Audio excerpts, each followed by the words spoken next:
to. So I want to use the opportunity to thank everyone that has joined in the organization of this program. Thank you. Yeah. Thank you very much, sir. Any other feedback? No. Any other feedback?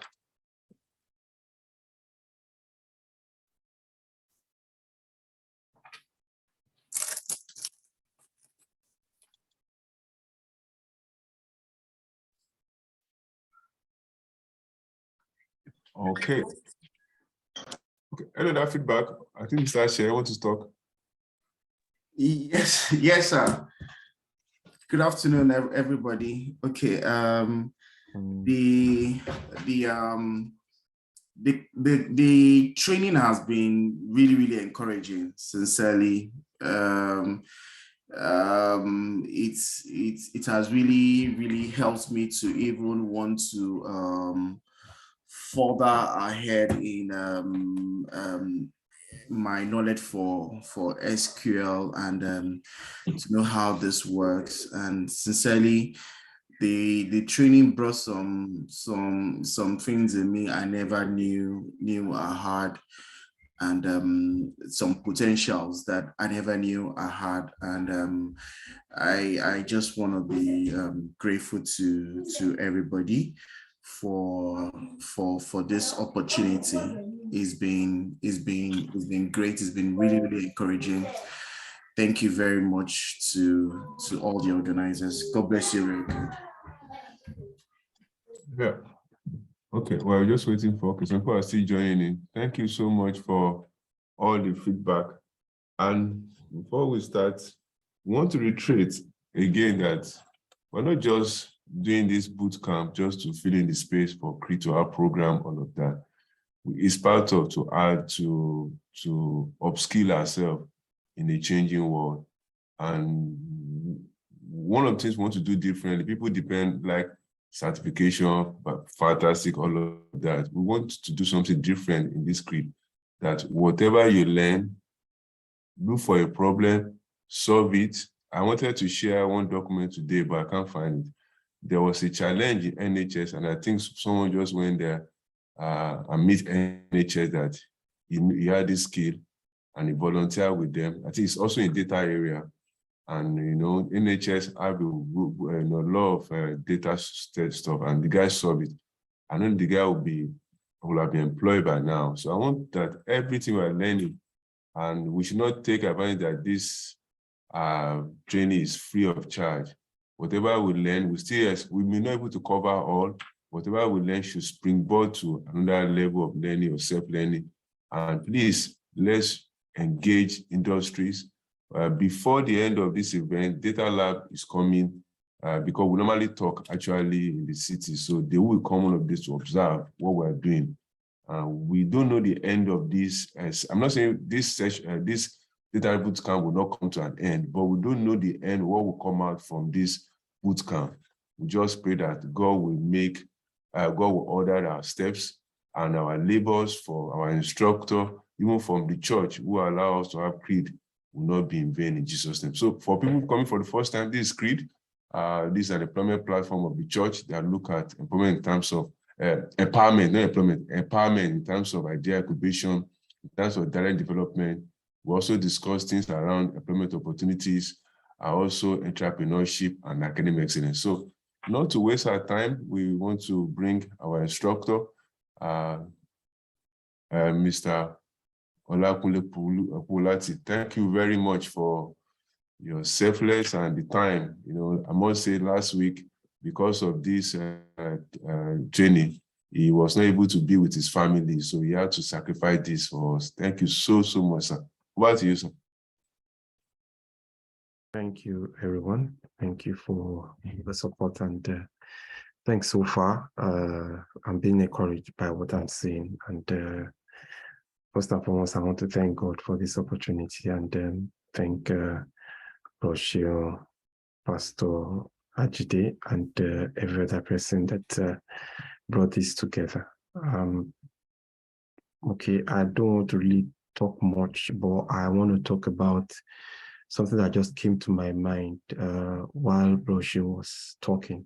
But before I do that, can you just have a minute of prayer? Just let's pray that God will grant us extraordinary speed in this program. And as Broshua said, it will not be in vain. It will not be in vain. It will not be in vain.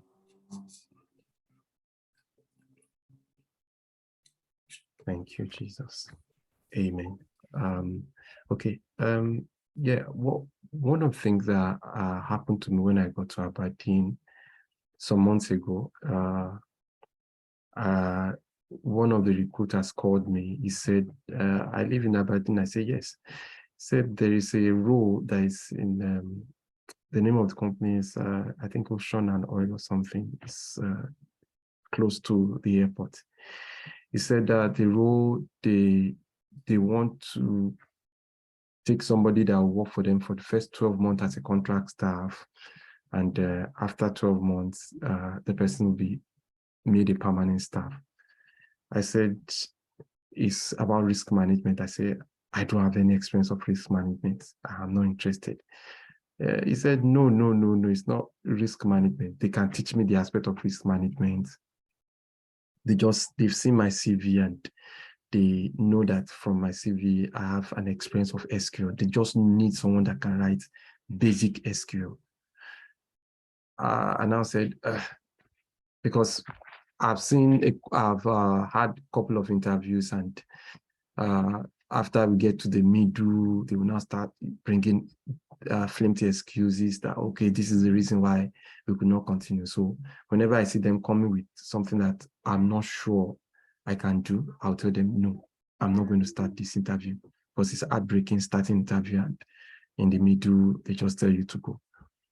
So the lady said, no, that this one is different. So I now asked, how much do they want to pay as the daily rate? He said, how much do I want? I told them I want 600 as daily rate. He said, no, they won't be able to do 600, but they'll be able to do 450 as daily rate. I'm calling these figures so that we understand the skills that we are going to gain in the next few days. You might look at it as something small, but it's not something small. So I went for the interview. I did the first interview. I did the last interview with their boss, and the person does not reside here. He resides in, I think, one of the European countries. And their plan was that, okay, immediately they bring me in, they are going to take me to Poland and do some training and things like that. So when we started talking, when their boss had the way I was like telling them about how I'm going to solve all the problems that they have, and he could not ask me questions. He said he has never seen this kind of interview before, because I was already telling them the answers to the question they wanted to ask. And what was the question they were asking? Just basic SQL. And that's like the simplest thing that the boys that I trained in my former company, they can do. And I think in these 6 weeks, those are things that you'll be able to do. 450 per day, 450 pounds per day, not naira per day. At the end of the interview, the person that I'm meant to work with, the guy escorted me downstairs. He escorted me to the bus stop. He wanted to be going home with me. That was how impressed they were. What do I mean? What do I want to bring out of this? I don't want to say, I'm not trying to say, okay, I'm very good, that's why I know. I'm saying this knowledge that you are saying that looks so small, it can earn you a lot. Even in Aberdeen that they say is dry. Long and short of the story, I got another role. Pastor Ejide I told him about this particular role, and I got like about 3 roles almost the same time. I had to pick the one that is related to what I'm doing before. That was why I didn't really go for the other 2 roles. So please, as much as possible, don't let us see it as something that we are just wasting our time. And 450 might be small for some of us that we are already working. Maybe you have a paying job that is doing like 1,000 per day, fine. But for those people that maybe your work is per hour is still very low, they are still paying you minimum wage. I'm just encouraging you that there is room for getting something good with this little skill that we are learning. Okay, let's jump into what we have today. Let me share my screen. Okay, this today, can we quickly log on to, can we say remember how to do that? Our username and password.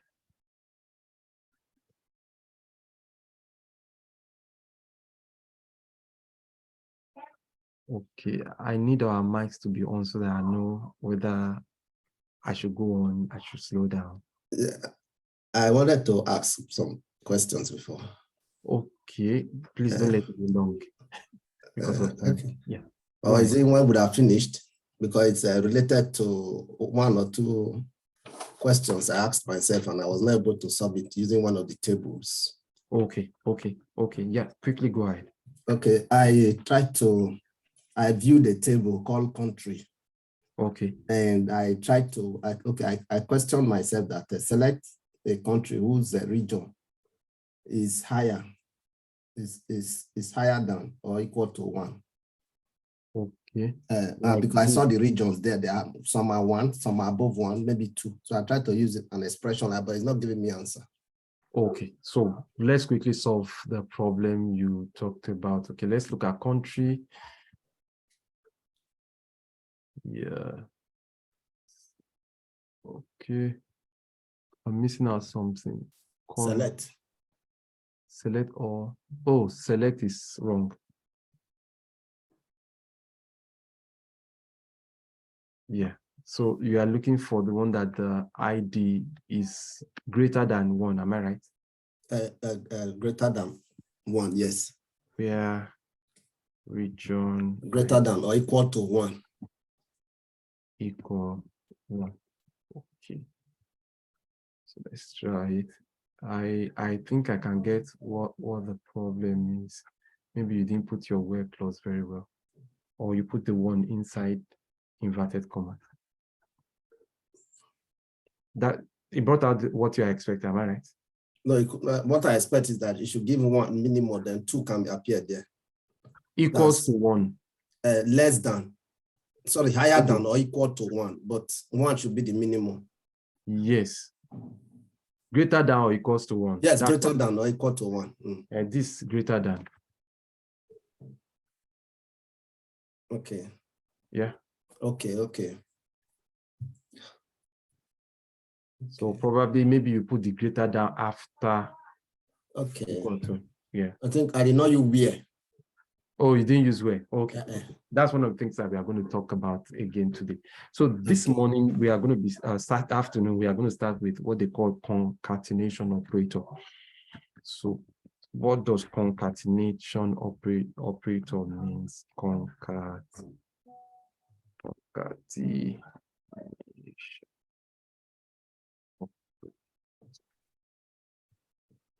So in database, we have 2 ways that we can concatenate. Concatenate means merge 2 things together. So we can either concatenate with these 2 signs, like parallel lines, these 2 parallel lines, or you use the function called concat. And you put whatever you want to concat inside the bracket. So you can either use this or you can use this. So let's do an example. So I want to concat the country ID and country name. So let me try that. So I will now give us example. I'll tell you to share your screen and we'll see how we do it. So country underscore ID, concatenate it with country name. Country name.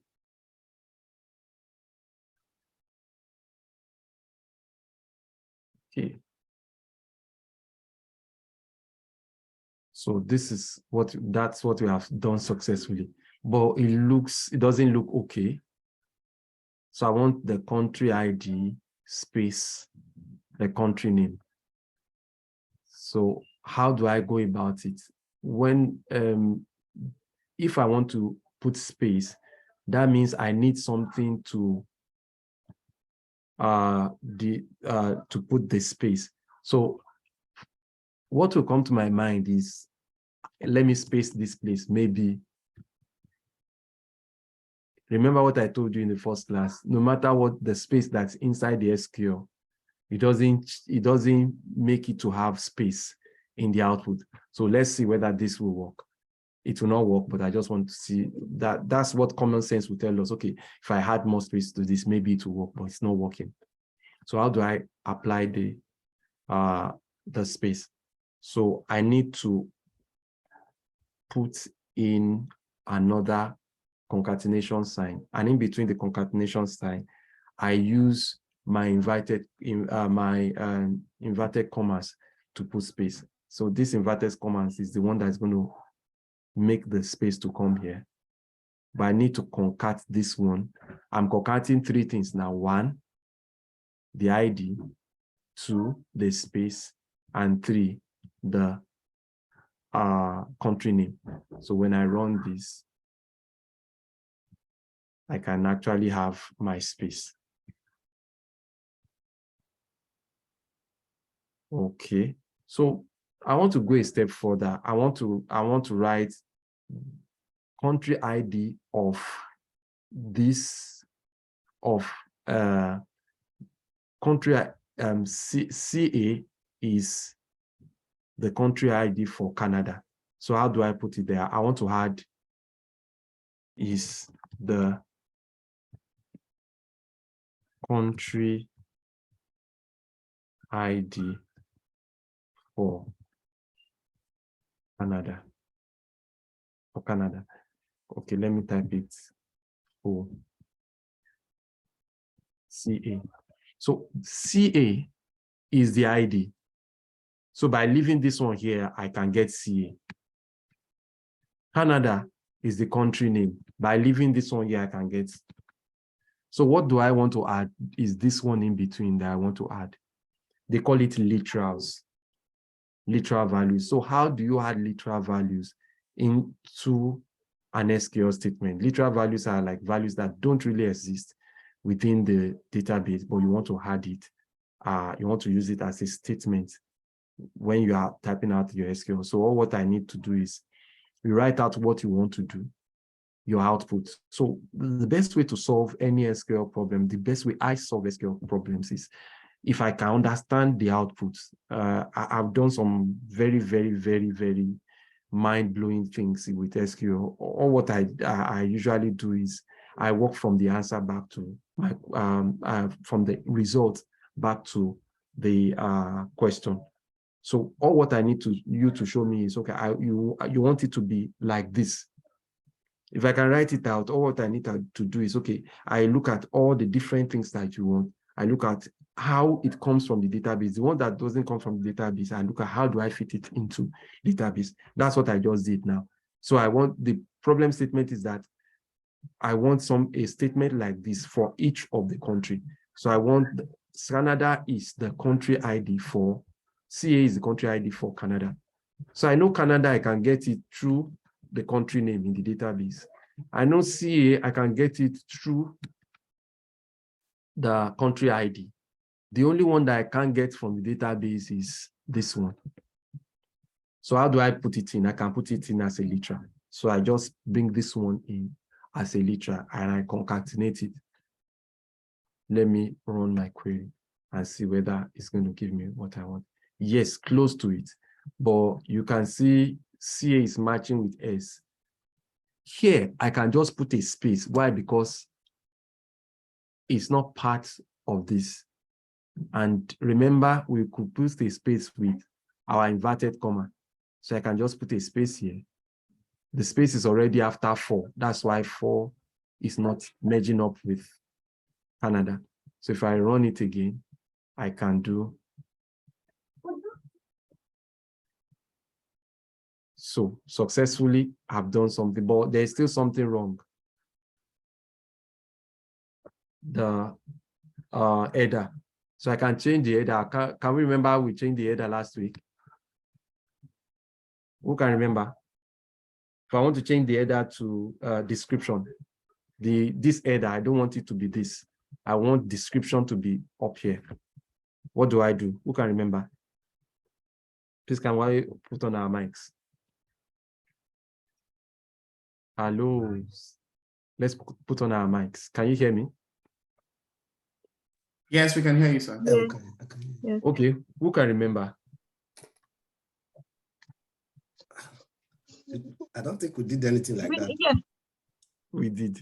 We want to change the header in the output to a friendly header or a user-friendly header.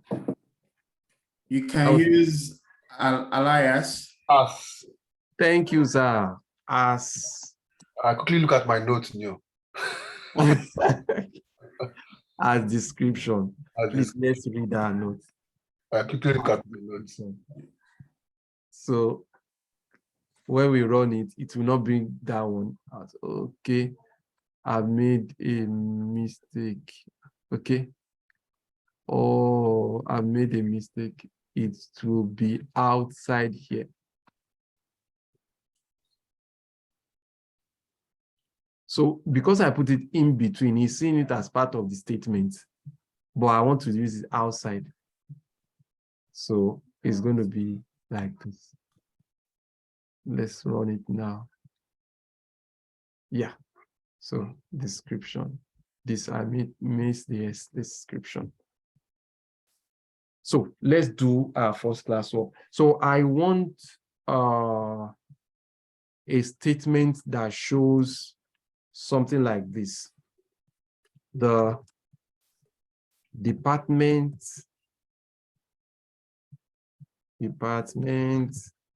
ID, sorry, ID 7. 7 is the department ID, or 007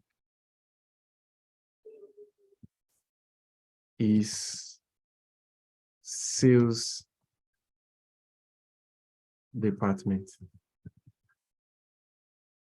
So can we try that? Where do we get department ID and the department name? Which table? Can we remember?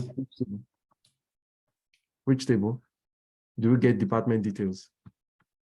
Employees. No. That will be department table. You get it from department. Department. Thank you. You have a department table. So I want a statement like this. You know, I just wrote something like this. Let me share it. Maybe it will help you to develop yours, but I want it to be departments this time around. Can you try? I give it 1 minute. I'm going to tell us to share our screen, not to make anybody to feel bad, but just to see what you are doing. Sorry, Sir Kule. Sorry, sir. Yeah. This concat sign. I don't know how to get on my keyboard. Yes, there is a key. Okay, hold on. Let's see. Let me show you keyboard.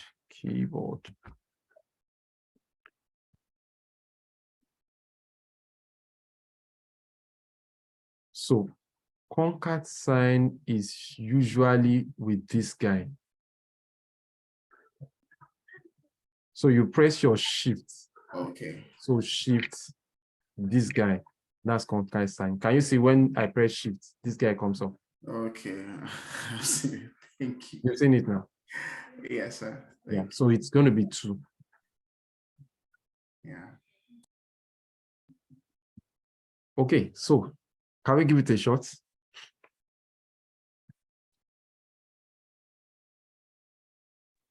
Sorry, sir, can you take the question again? So I want an output like this. The department ID, the department ID inside the database, this one is inside the database, is sales department. Sales is inside database, department is not inside database. So these are the only things that are inside the database, this one and this one. So I want you to fix this, the remaining one inside the database, outside that's not in the database. I want you to fix it inside. So this is not here, there, this is not there, this is not there, and this is not there. I have only this one and this one. So, but I want to get it from Department table. Remember, our tables are always pluralized. Departments. I missed my C, my E.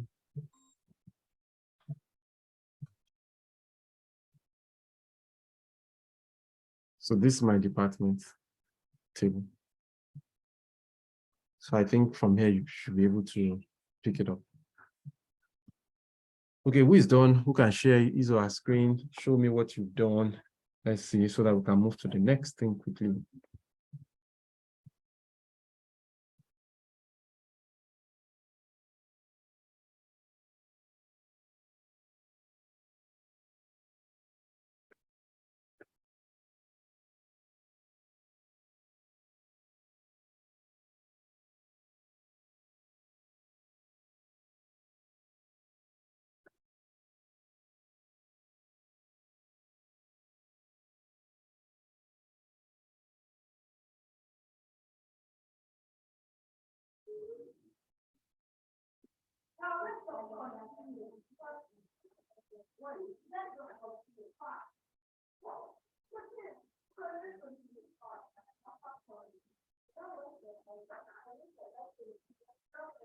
Is anybody helping us out with this on screen, or please don't let me call names? Help us out, please. Anybody?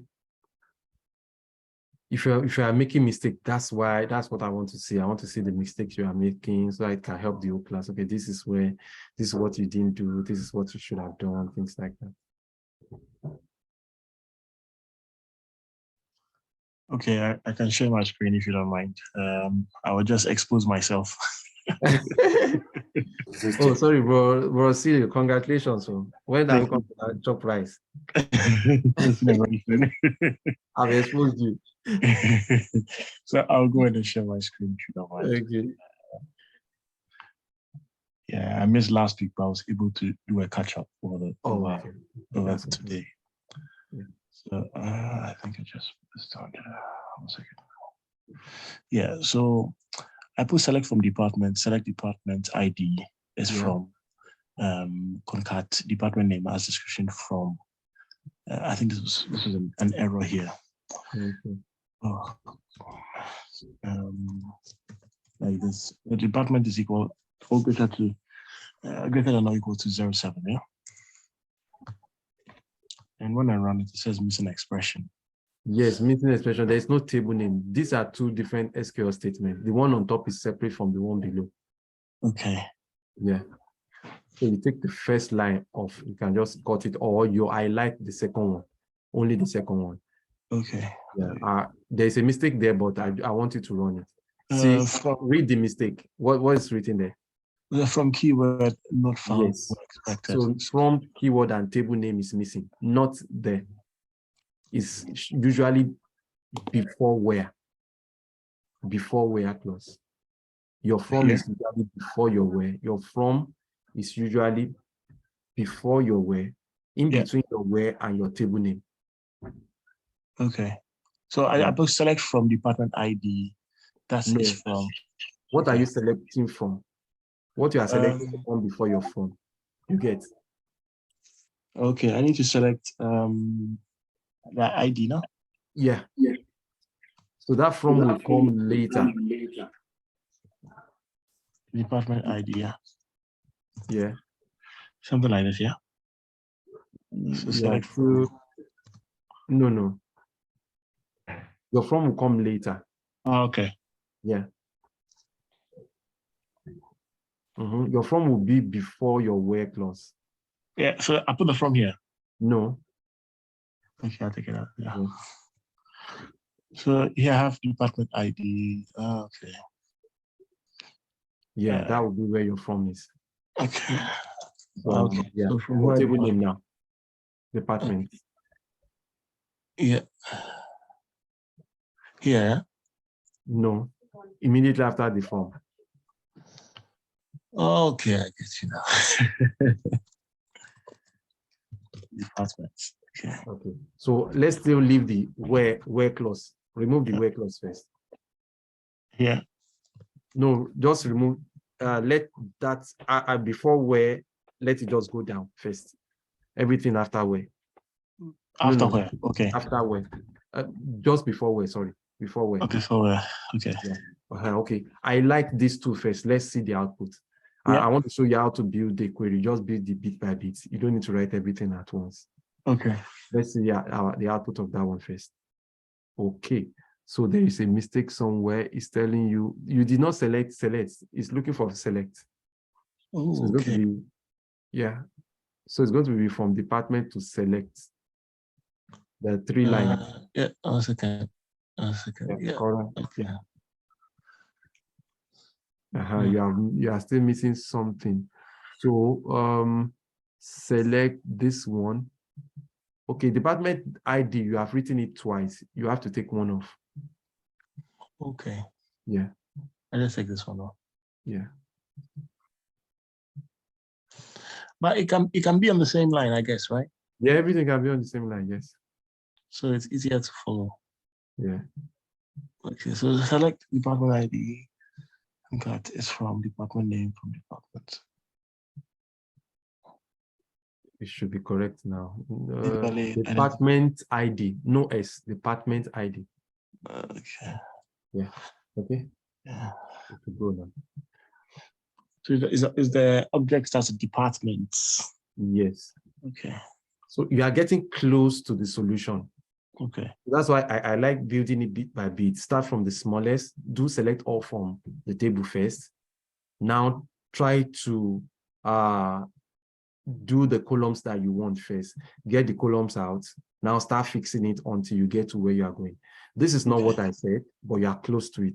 I said the department, this ID is from admin department.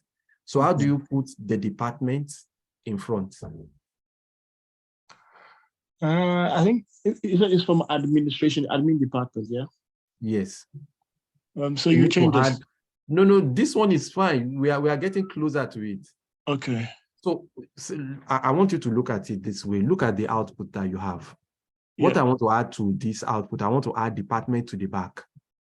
Okay, so you just put it from you put another concat, yeah, and you put perfect. That's what. Yes, let's put another concat.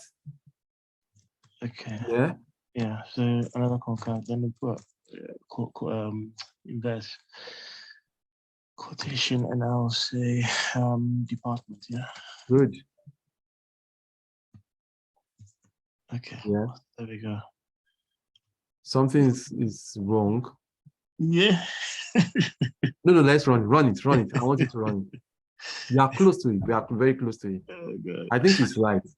Yeah, you are right. So one more thing, we are getting close to it. You see, this is where you build it bit by bit. You don't need to write everything at once. You make a mistake. But since you are building it bit by bit now, you see, 10 is from admin department. I want to now put in front of 10 now, the department ID 10. Okay. So what I want to add to it now is the department ID. So the same way you did the one at the back, you just put it in front of everything now, just after select. Do you get it now? Okay. I want you to do it here before you go off screen. Okay, so select department. The department ID 10 is from admin department. So how do you? I can concat. I mean, I just put the department ID. After select, you put the department ID. Yeah. Yeah. I can do that, yeah? Yes, but it must be inside string or else. You get it? Yeah. Okay, let's try it. So I can put it here, right? So I can say concat, right? Select must always be the first thing in the select statement. Okay. Nothing must come. Okay, so I can't put the concat before the select. You can't put the concat before select. It must be after select. That's how it works. So I'll put the select department. Select and department ID. Yeah. The department ID. The department ID.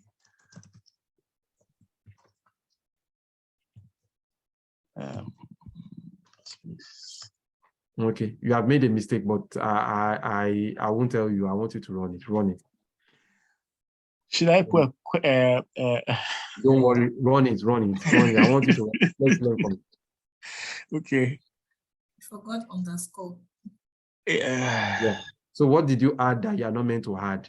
You are not concatenating select with the department ID. So concatenation in front should be off. Okay. You get it? So this one here, yeah? Yes. What you are telling the system is that you should merge select with the department ID. So it doesn't see select as a key word again. It sees it as part of what you want to concat. Do you understand what I'm trying to say? Remove the concatenation. Let's run it now. You see what I'm saying? I've taken it out. Yeah. So if you put the concat before the select, it responds directly to the concat. Yes. Okay. So you'll be right now. Wow. One more thing. 10 and ID is joining. What do you do? I need to put a space there. Yeah. Here you go. Yeah. Can you see how easy it is when you do it step by step? You don't try to do everything at once. Just do bit by bit by bit by bit. What am I missing? What am I missing? What am I missing? Until you get to the place. So you are still missing out something. The header. The header, yeah. Yeah, I want the header to be called department deals instead of this concatenation, the header here. Okay. I'm sorry, I don't know how to do that. I did a power catch up this morning, so okay. Okay, no problem. But anyway, how do I do that? Okay, you put just before your from, you put as. Okay, yeah. As. No, before from. As, yeah. So what the name you want to give to it? Department details. Department details, yeah. Yeah. But you need to put that department details inside. Yeah. Because it's a literal. That's what literals are. Literals are not part of the code.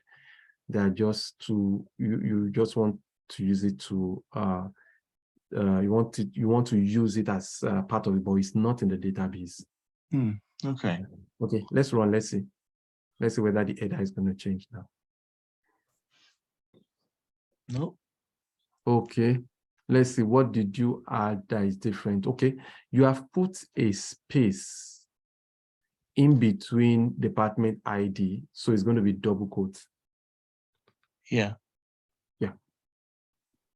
Oh. Unless if you want to change it, you do underscore, department underscore ID. Here, yeah. No. Department details, I mean. Okay. That was department details. Okay. The SQL does not recognize the. Yeah. Okay.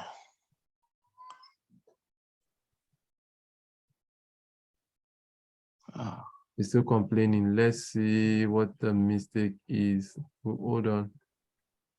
Department ID, department name as department details from this one. So it should be correct. A keyword from. Hold on.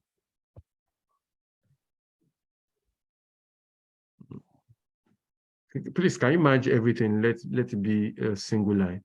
I want to see where the problem is. Here we go. Okay, so let's see. Okay, take off the inverted comma from the last one, details. Yeah, let's run it. Good. Okay, thank you so much. Yeah, so that's how we troubleshoot. That's how we look at why is this thing not running? Why is this one doing this? No, you just look at what are you doing differently? What is not following the rule of SQL? If you can knock that one out, you automatically know where your output is. Okay. Any other person wants to share your screen? Let's see where you are. Okay, I have a question. On building as you go. Is it possible to build in series? For example, let's say I have many queries, and instead of sitting there and writing this whole script in a couple of hours, Is it possible to write it in bits and pieces and test as I go? Yeah. That's the best way to write SQL query. Why? Because okay, I had it. My background is programming. So, and the kind of programming I learned was modular programming. You build with classes. So you start from the smallest bit. You try to build your classes first. Later, now you now merge everything together. So what's the advantage of this? The advantage of this is that when you've run your individual script and it's working, it's easy to merge it together and get the full process step by step. But when you just write everything together, whenever there is an error, it's very difficult to troubleshoot, to know where the error is.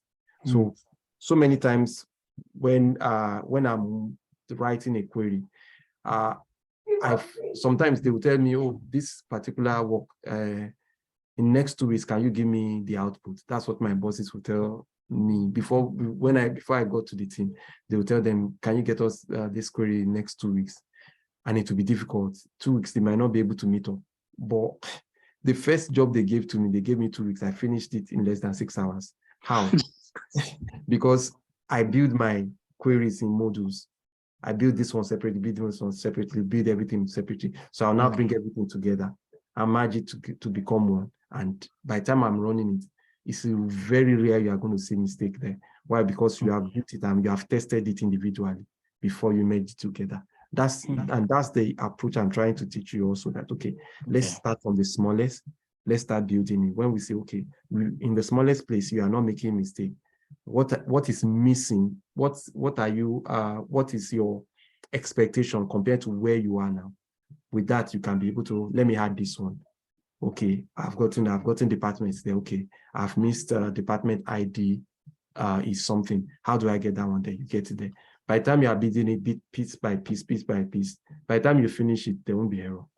Why? Because you have tested it while building it bit by bit. So that's the best way. Modular way is the best way to write any programming language, whether it's SQL, whether it's Java, whether it's Python, whichever programming language you find yourself writing it in bits and pieces and bringing it later together is the best way. Thank you. I'll stop sharing now. So any other person?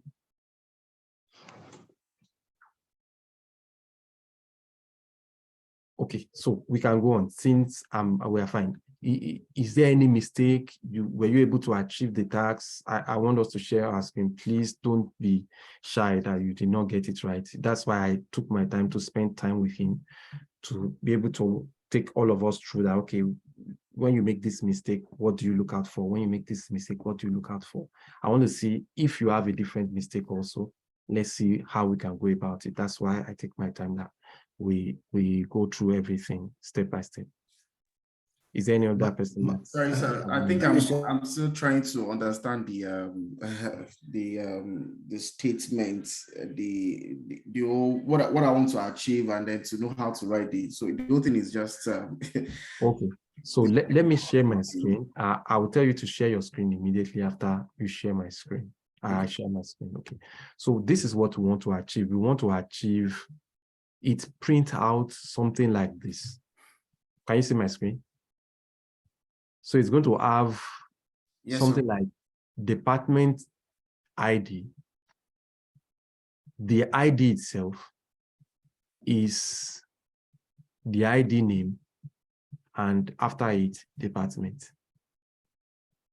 So the best approach is, okay, where can I get department name and department ID? I can get it inside the table called department. So the first thing you do is select all from that table itself. Let's see. Let's start from there. That's the best approach. Just build it piece by piece. Okay, this is my output. So inside this table, what do I need? I need the department ID and I need the department name. So last week we talked about how to get specific columns. Said we just type in the name and we separate it by comma. So I go department ID, comma, department name. I missed something. I'm sorry. The department underscore name. Okay. So let me run it. Let me see whether I'm correct. I have my department ID. I have my department name, but this is not where I'm going. I still have, how do I put in this one in front? How do I add is? How do I add department? So let me start from the back. How do I add departments to it? So I can bring in departments as a literal. How do I add a literal?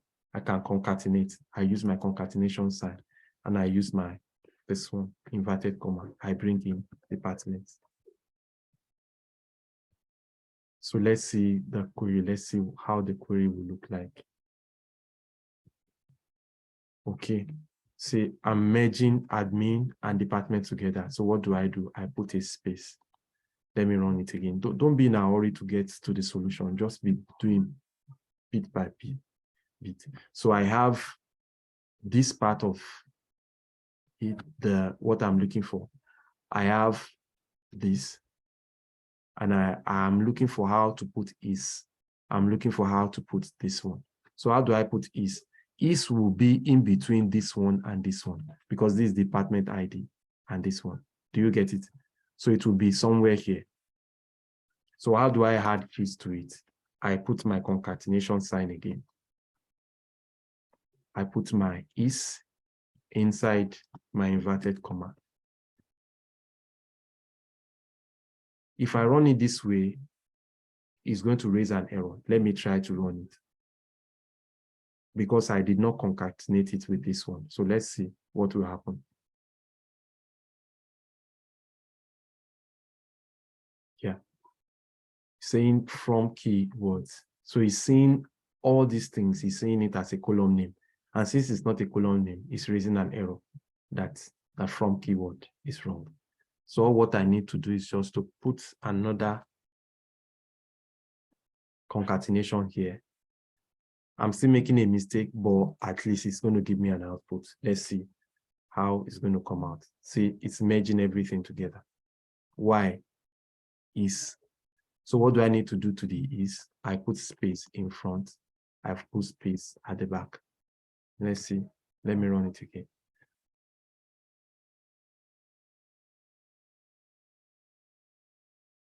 Yeah. 10 is admin department. I'm getting close to it, but I've not gotten to the final place. So I need to put this particular one in front. So it will be in front of 10. What is 10? 10 is the ID. So it will be in front here. So how do I add it? This is not part of, this is a keyword. So I don't put my inverted comma. I don't put my my concatenation sign in front of select. So it's going to be behind. So first and foremost, let me add the department ID. Let me add it inside as a literal and merge it with 10. But remember our spacing. Let me put space so that. So I put my concatenation sign. Let me try to run it now. It's going to get me my output. The department 10 is admin department. Can you see how we built it bit by bit, bit by bit, bit by bit? But see, I'm still having this. I don't want to see this. I want to see a name that is given to it. So all these guys, where is it derived from? It's derived from here to here. So if I want to put my house is going to be at the back of where all these columns are. So this column starts from here to here. And from the code is from here to here. So my house is usually after the column name. So I do as department details. Department underscore details. So if I run this, I get what I want. So the other time we tried, when there was a space, I said, how do I add, I want to try this. I know in SQL, whenever you have a space, you use double quotes. So let's see whether it's going to run here.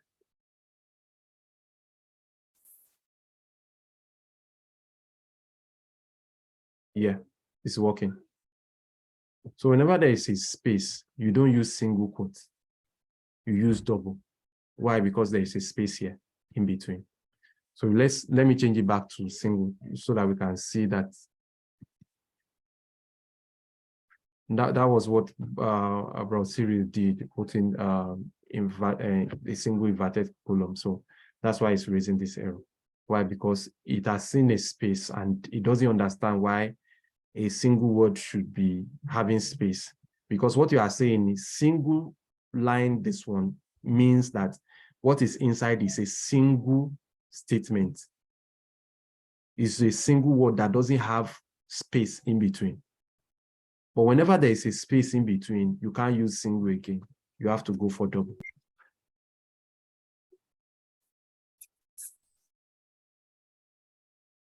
So by the time he goes for double, he understands that double means in between somewhere there is a space. Still see the space as part of the statement. That's what we are telling the SQL database. So do we understand what I just did now? No, so I'm Sorry, yet to understand. I don't understand. So I'm trying to get the whole scenario we are trying to fetch. So the question is the department ID 007, it says department, and you're supposed to fetch it from a table, right? Yes. But why is the table not giving us department ID 007? No, I just use this one as a sales department is 80. Department ID 80 is sales department. Oh, but I from just the said table, I wanted something that will display like this. That's what I meant. okay. Yeah. So what me I want to understand, since we are fetching, we want to fetch that ID number 8, says department under department ID 8. Yeah. Why are we getting other department details? Okay. So good question. So I think it's my explanation that is a little bit awkward.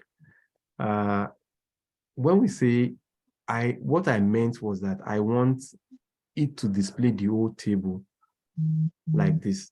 But if you want to streamline it to only sales, we have to put our where clause, where we know sales is 80, where department ID. That will take us to the next lesson for today. Okay. Comparison operators. Okay. Sorry.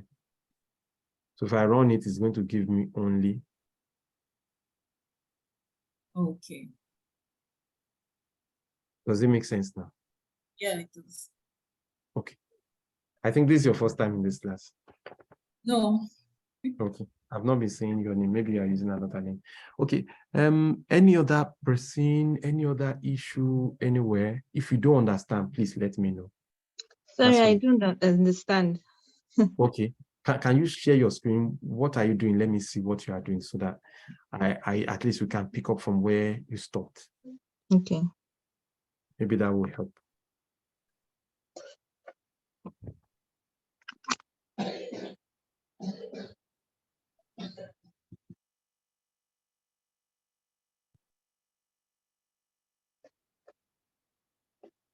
Can you see my screen? We're almost. Can you minimize this my face so that I can see? Okay.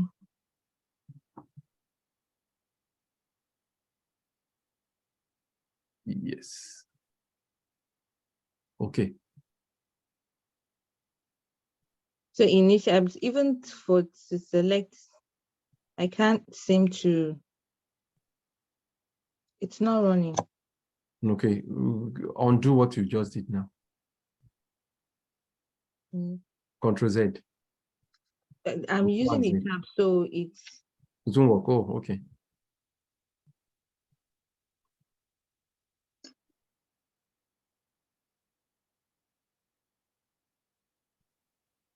Yeah, you're right.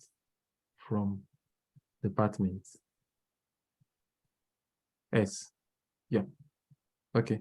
Select only that one, only that row. Yes. Okay.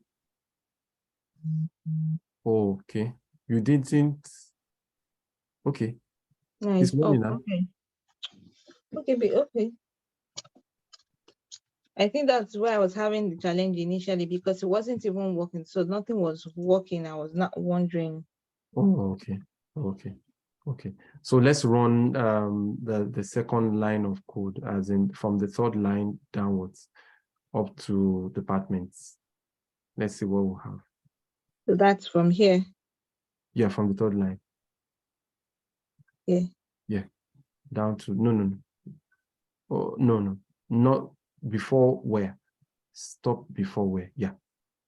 Let's run from there. Okay. From keyword. Okay. You have from department twice. So stop at the first department. Okay. So just do the 2 lines, not the third one this time. Yes.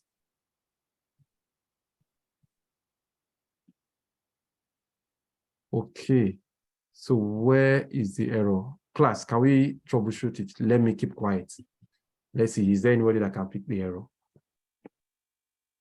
The department ID is appearing twice. Yes. The second department ID should not have a D in front. The second one. Yeah. Can you take off the D and run it again? Okay. The second one. Yes. Yeah, let's attempt to run. Can you get a laptop? That I think that will make life much more It's easier. easier. Yeah.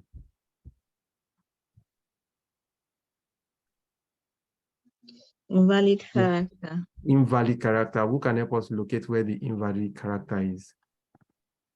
The department name, yeah. I think department underscore name is just supposed to be a space between the department and underscore name. Okay.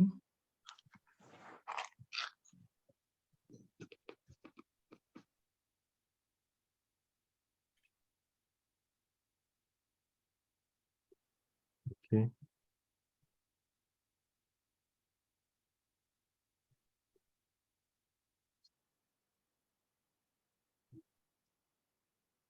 Okay. I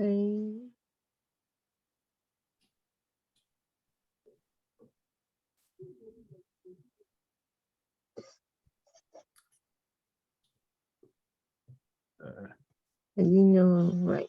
Okay. Let me ask for right so I can help you from here. I think there's supposed to be Departments, you show departments underscore ID. underscore ID. Yeah, your department doesn't need S.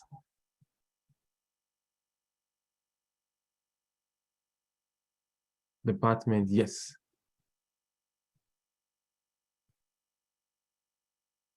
I think the class is following up. Oh. And you didn't save it, you have to start all over again. Oh dear. Okay, I think we have to go on. Okay. Yeah, we'll still do something relating to that, so don't worry, we'll get there because of our time. Yeah. Spent 1 hour already, and we've not gotten halfway of where I plan moving today. Okay, so the next set of things that we want to talk about, they call them comparison operators. Comparison operators. Let me just share this with you so you can just troubleshoot with this. You can pick from this and there. So you won't start from the scratch again. Okay. So what do we mean by comparison operators? Comparison. Okay, comparison. Okay. We have 6 of them. The first one is equals to. The second one is greater than or equals to. Third one is less than or equals to. Fourth one is greater than. Fifth one is less than. And the sixth one, who can get the sixth one? Can we remember our logic? What do you think is the? Thank you, sir. Not equal to. So it's exclamation mark shift 1 equal to. So these are the 3 comparison operators. So we've started using them already, or we started with equals to in this example. So when do we use comparison operators? When you are trying to compare 2 things together. So here we are trying to look for a department ID that is 80.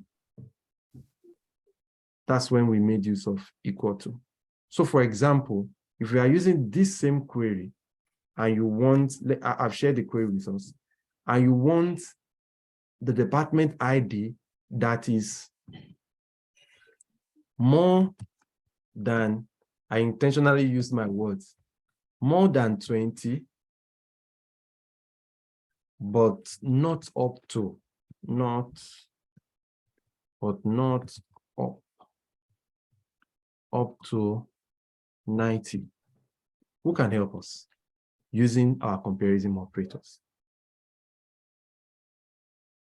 Can you try?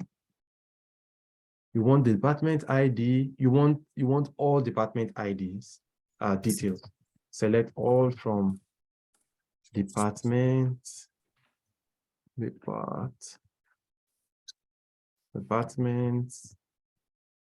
and you want the ones that the ID is more than 20, but it's not up to 90.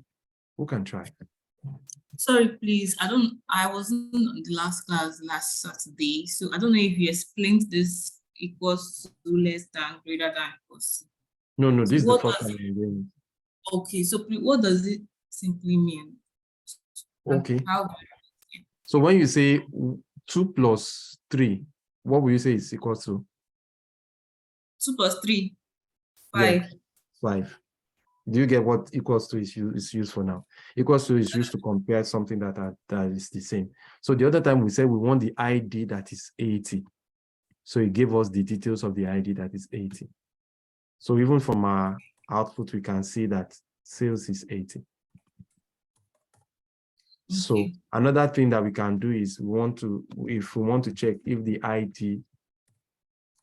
ID is greater than 20. So how do we go about it? Where ID greater than 90. If we say ID is greater than 90. So I want us to think and look at how, so can we say the ID is greater than 90 truly? On 110 and 191. So I want the ID that is more than 20, but not up to 90. So who can try using our comparison operators? So I've given you the first thing that you do, just select all from this. What you are going to work on is this. Greater than, equals to. I don't want to say the answer. When the department ID is more than 20, but it's not up to 90. Okay. Let me guess it. Would you like to share your screen? Let's see what's. Oh, okay. Yeah. All right, sir. Let me see. Where am I?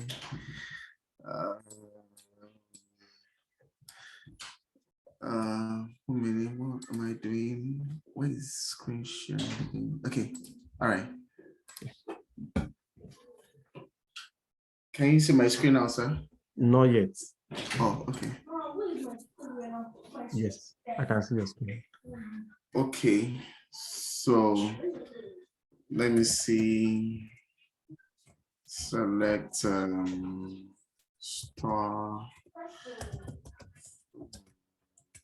departments. Yeah. To get my table. I love the way you are doing it. Perfect. I love doing it bit by bit. It usually helps. So let's see. So I want to select department. Okay, select. No, just build on that one. I want all. Okay. Okay, sir. Okay, so we can now say select department ID. No, don't worry. Just use your all. I want all the columns. Star. Okay.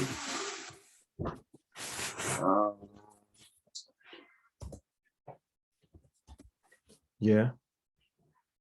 So I'll say select department ID.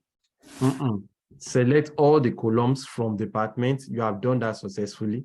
So I want to see where the ID have started telling you the answer. Okay. I want the ID that is greater than Okay. Where 20. Where department ID is greater than. Yeah. Where is greater than again? It's greater than 20. Yeah. Don't rush. Don't rush. Run that one first. Let's see whether we'll get our answers, whether it's correct. Okay. It's good to do it bit by bit. It makes life easy. Is it greater than 20? Are you right? Yes, sir. Take the output. Good. So now we want to do one more thing that is not up to 90. So how do we do that? Okay. Should we say but or and? I don't know. You are close to it. Yes, and. Okay. Yeah. And department underscore ID is you said it's greater than 90. It's not up to 90. Not up to, okay, that is less than 90. Okay, less than 90. Yeah, let's run it. Let's see. Less than 90.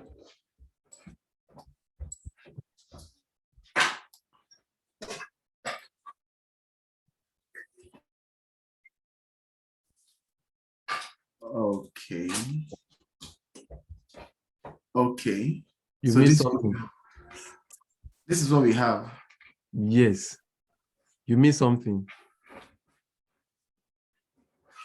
Put greater than 90 instead of less than 90. Okay. This is greater than 90. It should be less than 90. Less than 90. Yeah.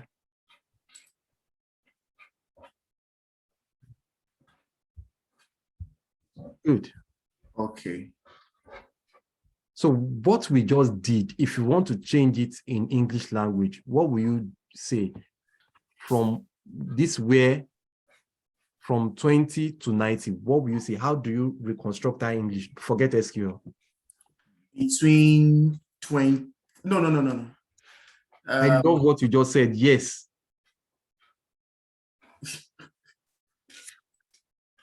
I'm just Go guessing. ahead. I'm just guessing this. Please go ahead. I love that guessing. Okay. I just want to show you how simple SQL can be. If you can just say it in English, you can do it. Okay. Oh, yeah. Between 20 and 90. I don't know. I'm just guessing. Let's change that statement. Copy this one, paste it under. Copy the whole statement that you just did now. Range from 20 to 90. Range from 20 to 90, yes, but there is no range in SQL. I love that one too. So let's now use our between now. Where department where department ID. Yeah. Okay. Change it to between that you said. Is between. No, there's no is in SQL. Okay. Just use between. Between Remove your greater than. Yeah, between 20. Yes. Where department ID between 20 and You are there. You are there. You can't spoil the database. Continue.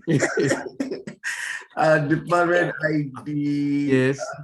You can't do it. Not more than 90. No. Do your normal English. Speak normal English. Okay, between maybe it's between 20 and below 90. That's not what you are going to say in English. Say it normally in English. No, now I want you to try, please. Huh? Okay, where department ID between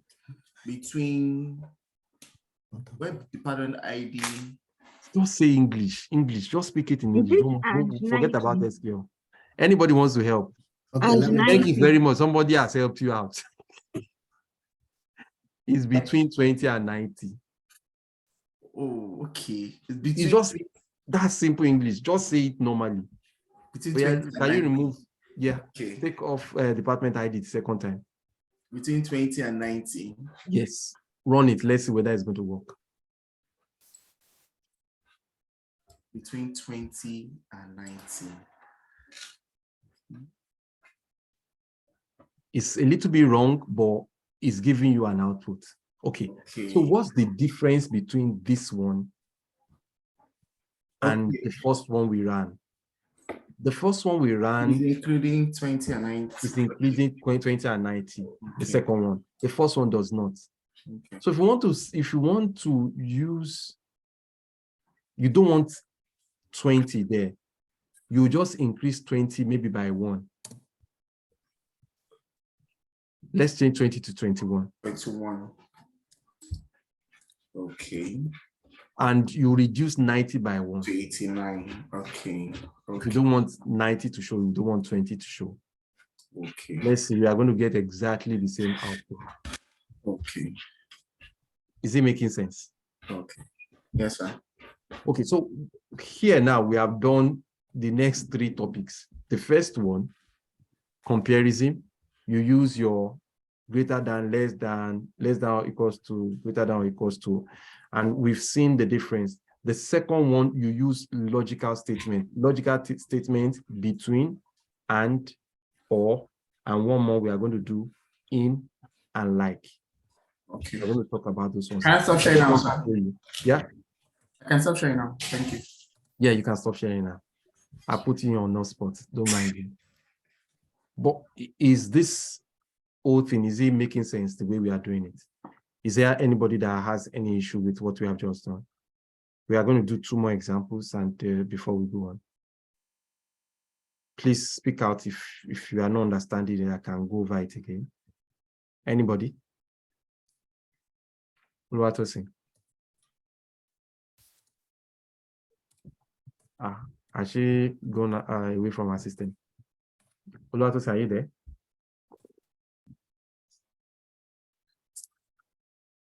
Adaiti, are you there? Yes, I'm here. Okay. Any issue with what we have done? No, I'm getting a hang of it. You are getting a hang of it. Will you mind sharing your screen? I want you to solve the next problem statement. Do you mind?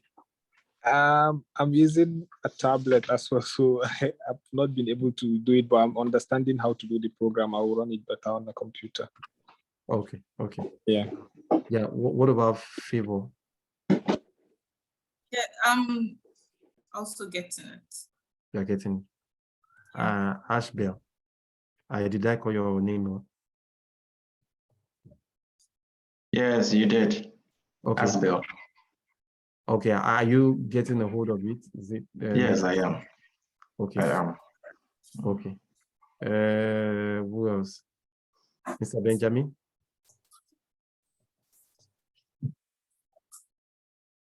Oh, I don't think it's there.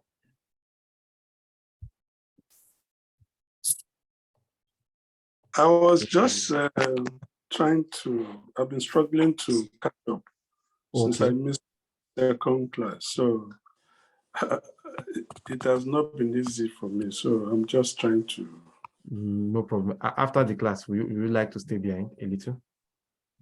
Yes, I wouldn't mind. I've just sent you a private message now. Please, I also like because I have another meeting by 2:30, which I'm joining now. So if you check the chat, you will see a comprehensive message. You were just in the spirit by calling me when you did. Okay. So please, I will appreciate the response. But I'm joining another meeting now. Okay. Thank you. God bless. No problem about the recording. Broshen will help you about the recording. Broshen, please, can you help me share the recording? I have access to the recordings, and I've been working, but it's not like because I've missed a whole class. It was very easy trying to navigate. Okay. You know. Okay, no problem. Let me save your number here. I pray I have time to. No problem. At your convenience. Okay. Thank no you. problem. Yeah, it's a pleasure. Okay. Any other person you need any kind of clarification? Should I go on? So I was saying, even after the class, is it possible to like have like 30 minutes so you can like brief me on what happened last day? I didn't get that. Sorry. I said after the class, I will also like if I can also join the lecture for last Saturday. No, I'm not doing the lecture for last Saturday again. No. I just wanted to know where is the pain point so that I'll be able to clarify it. It's the last Sunday last Saturday we use 2 hours 30 minutes, but sure. Am I right? Almost 3 hours. So I can't do it in 30 minutes. It's not possible. Like a summary in 30 minutes. Yes, you can get the video. If you have any issue with the video, it will be easier for me to go to the video. I'm trying to do that plain statement where we said select from department. That's between 20 and 90. Share your screen, please. Let's quickly look at it. Okay.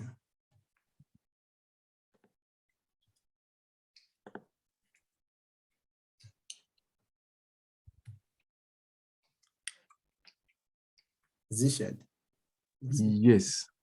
So select all from department. You have forgotten your where again. From department. Departments. Okay. From department. Are you looking at, okay, can you maximize this? Let me request for access. Maybe you can give me access. Just grant me access. Let me show you what I'm saying. Okay. Have you given me access? Yes. Okay. So this is the ground rule for SQL. Let's see. Whenever you're writing any SQL statement, 3 things should be at the back of your mind. Structure of all SQL statements. Select must be the first thing. Okay. The next thing will either be star. Star means all the columns. Or if you don't want to write star, you have to list out the columns and separate them by comma, each one of them. Okay.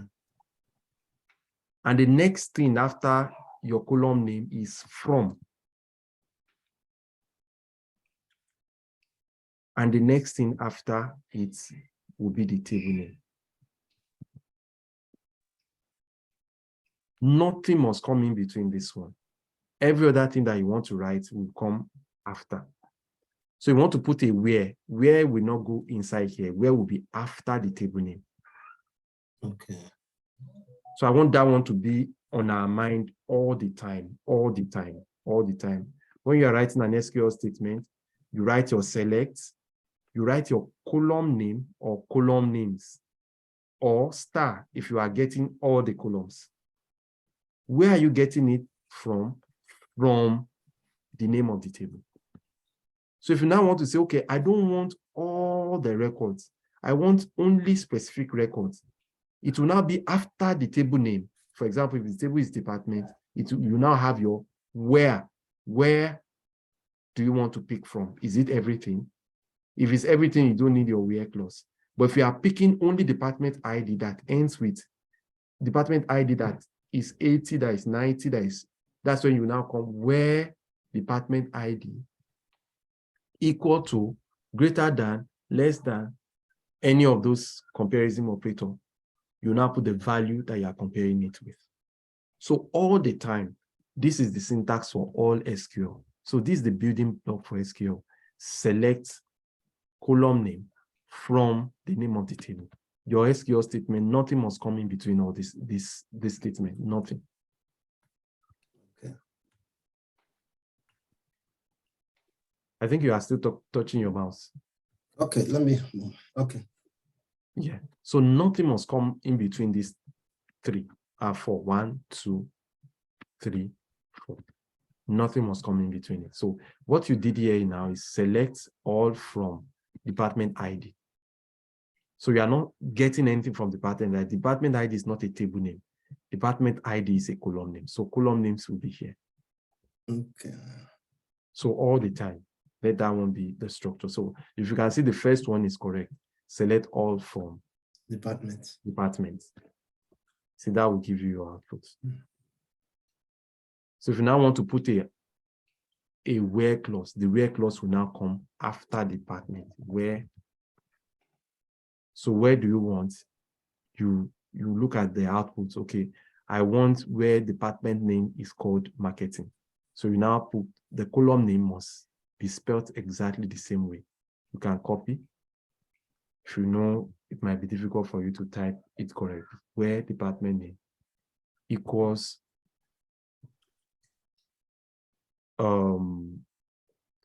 administration. So you can copy the spelling. If you miss the spelling of administration, it's not going to give you an output. But I'll give you a trick today on how to put in. The names that we're copying, must it all be in cap, department underscore name, or if we put cap and low, or if we just all small caps, would it still as name of the tables? Yes. Okay. So column names are not case sensitive. So let me make this one small letter. Column names are not case sensitive, but literals, values inside the data table, the database table, they are case sensitive. So as capital S, then H small letter, other one small letter. Yes, it must be spelled as you see it inside the database. So let's see an example. See, I've changed this one to small letter M, but admin is still admin. So let me run it. It's still going to give me the output that I want.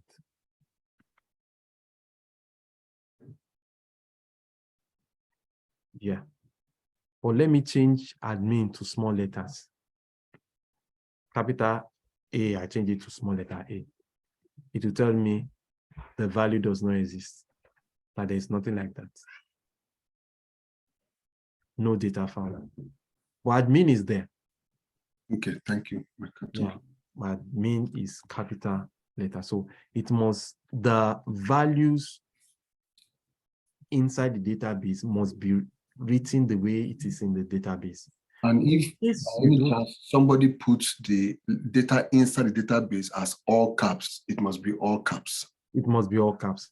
So the easy way to go about it, if you don't know what the value is, after comparison, we want to talk about other ways that you can functions that you can actually use to compare. We'll be talking about 3 of them here, and later on we'll be expanding. The first one is called upper. The second one is called lower. And the third one is called in its cap.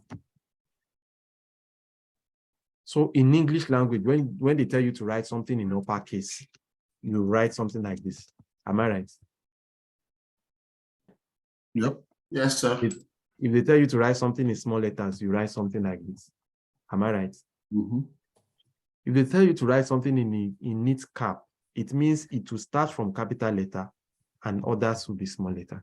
That's what a neat cap means. So this function, you can actually use it to manipulate the content of the database.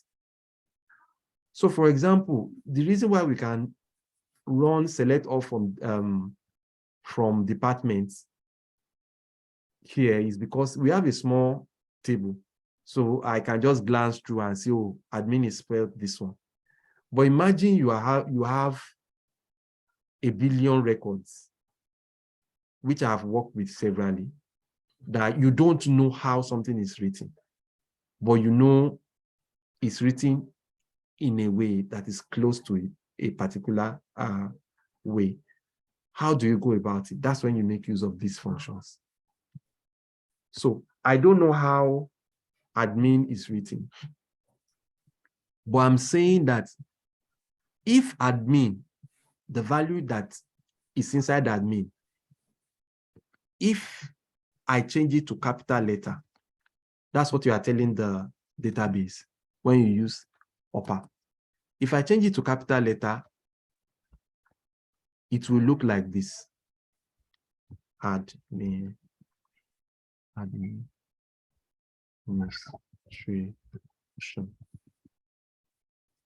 So what you have said, what you have done is, okay, any value that is inside here, when it's converted to capital letter, it will look like this. So with that, I can actually fetch out how admin is written. Can you see it's giving me admin? Why? Because I've used this function to convert whatsoever is bringing out to capital letter.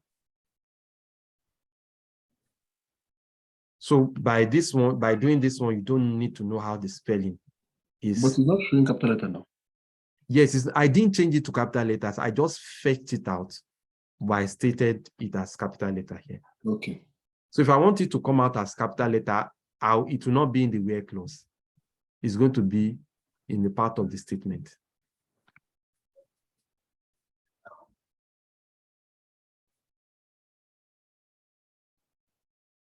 So if I do it this way, I want it to be part of. You remember what I told you about columns? Columns are in between here. But whatsoever you want to do, the columns will be after the table name. So if I want all the department names to be written in capital letter, I'll put select upper department name, this one. So let's see. All of them will be written in capital letter.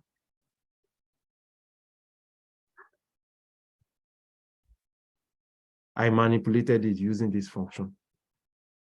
That is different from what I did here.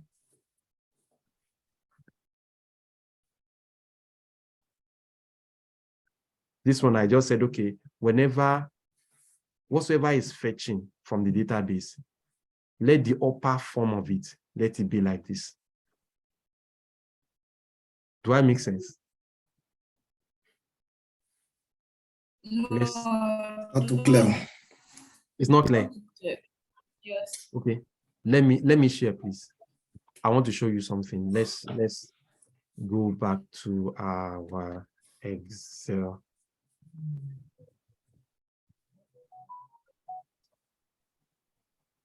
So I'll do just one or two examples. I think we'll be able to understand it.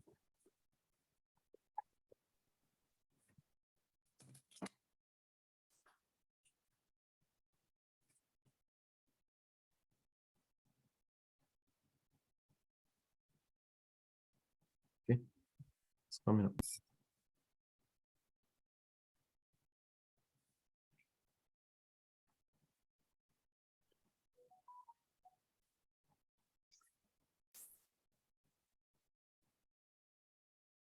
Let me start with this.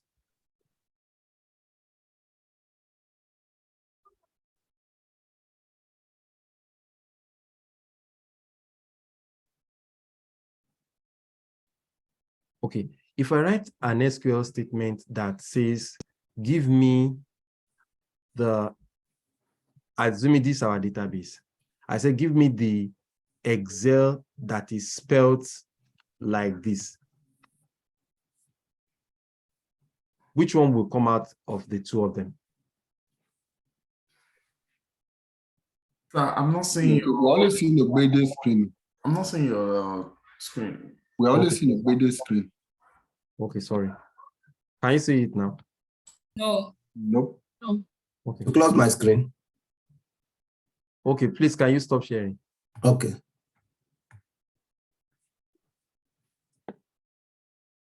Can you see my screen now? Okay, yeah. Yes. Okay. So I have this, assuming this is my database. Mm-hmm. I now wrote an SQL statement that I want to pull out a value that looks like Excel. This Excel. Which one of these two will come out? One or two? Is it one or The two? first one. The first one. First one. Good. So we are getting it now. So for example, I now say I want to pull out the value that is Excel, but Excel in upper. What will come out? Which one? One or two? The second one. Second one. Good. So I'll be able to differentiate between these two now. That okay, I want the one that is just Excel. I want the one that is Excel in capital letter. So I now say, okay, I want the one that when you change this value to capital letter, when you change the value in it to capital letter in the database, it will look like this. Which one will it bring out? The first one. The second one. No, it should be the When first you change the value that is in it into capital letter, it will look like this. Don't think about SQL, think about English. When you change the value that is in it to capital letter, it will look like this. Which The one? second one, yeah. Is the second Any of them. No, it has to Any be of the them. first one because you are changing the value into capital letter. So it means the value was not capital letter. So when you change it, it will become capital letter. So it will be like the second one. But that will refer to the first one. Okay. Yeah, sorry, let us use... sorry, sir. The way I understand what you said is that however it is being written, I want it to come out in capital letter. That's the way I understand it. No, that's not However, what I'm saying. No, that's not what I'm saying. No, Let me if it is written in lowercase, what I want it to come out as is capital letters. That's the way I understand what you are saying. Okay, let me explain. That's what I've said. That's why I said, let me explain again. I said, this is my database. I've mentioned two scenarios. Now, this is the third scenario. I want the database to give me the output, either this one or both. Which one is going to come out if the value inside the database is converted to capital letter? It looks like this. None. None. One. Yeah. If the value is converted to capital letter, it will look like this. It will look like this. Which one of these two will come out? The first one. Okay. One and two. One and two. No, we don't need to argue it. Let's now do it. If I convert it to capital letter, Abi, should be this how to convert to capital letter in Excel and database. Am I right? Yes, sir. Okay.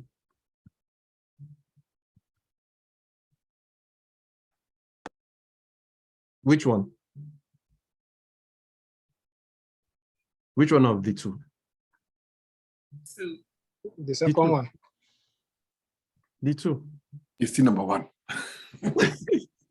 Is the two. Please, that I use the function for the two of them. Upper. I'm saying that when you convert either of this one, the two, it should come out as a it should come out as capital letter Excel. When you convert it. Whether either of the two has capital letter already. Whether it has capital letter already, if you make it capital letter, it will still remain capital letter. Do you get what I'm saying now? Brokula, I think if I get you right, is the Yeah. function, right? So far as we pass the letters in the function will translate it to capital. So I think Yes. that's the logic there, right? Yes. So what I'm trying to do indirectly is because I don't know whether Excel is written like this or like this in the database. But I am saying now that, okay, whether Excel is written like this or is written like this, if I pass in the function of upper into the database, into this one, which one of them will come out like this? So I now passed in the function on each one of them. You can see that is the two of them that is coming out as like this. So that's what I was trying to do here. So if that is the case, the example of the selector we did, why then did it show admin as a niche cap, whatever you say, yes. And not show Excel and not show admin as all caps? I love the question you just asked now. Okay, so in the database, if I don't pass the function, how will this Excel look like? It will still remain like this. Am I right? Yes. You get it? How will this big Excel look like, capital letter, if I don't pass in its function? It will still remain the same. Yeah. Are you getting it? Mm-hmm. But when I pass the what they call it, uppercase on it, it's going to change the two to like this. If I just want to output it like this. But here is another dynamics. When we talk about where, that where clause, I said, I don't know how Excel is written, but I want it to give me the Excel, anything that is written like this. Anything that is written like this, whenever I convert it to uppercase.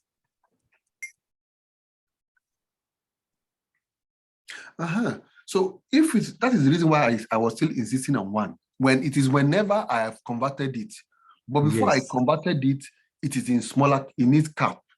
Yes. And that was why I was still saying it is one. Based on the previous code syntax we used. Okay. Okay, let's do it physically. Let's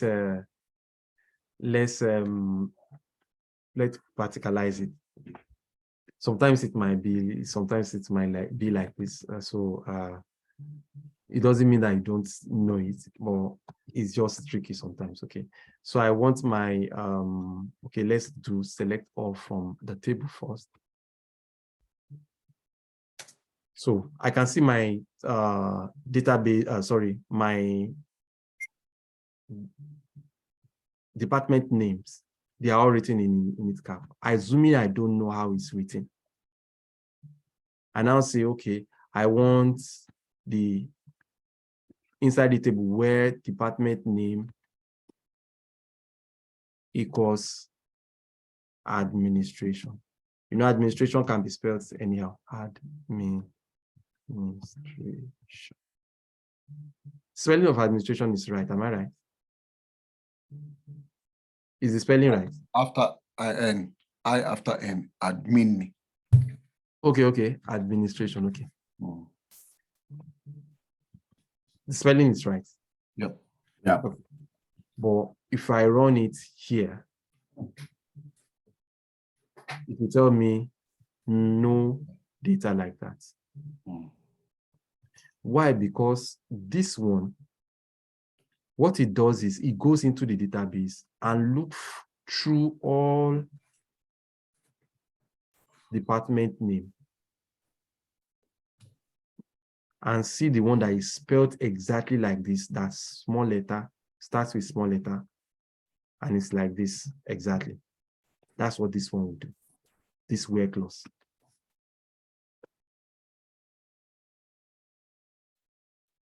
But by mere changing this to capital A, it will give me a value. So what am I saying? I'm saying the values inside the table are case sensitive. But what is a trick that you can actually use to give me this exact value, all this thing like this, even though I miss the spelling? Sorry, I missed the case of this spelling. So for example, I wrote it like this.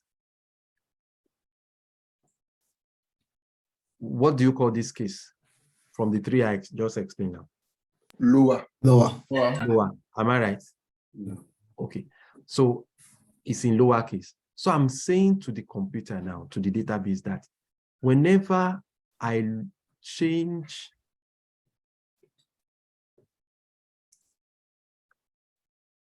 it will not change it in the database.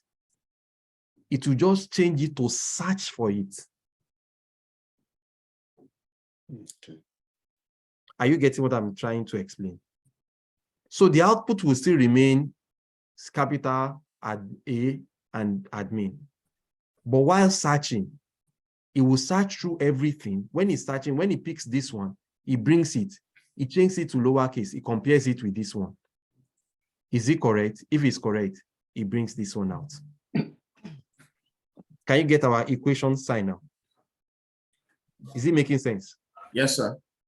Let me use 1 plus 1. 1 plus 1. The value is 2. Am I right? Yes. 1. That means what is on this side is the same thing as what is on this side. That's what 1 plus 1 equals to 2 means. Abi? So what we are trying to do here is we are trying to compare these two things. The lower case of departments and this one that is written in small letters.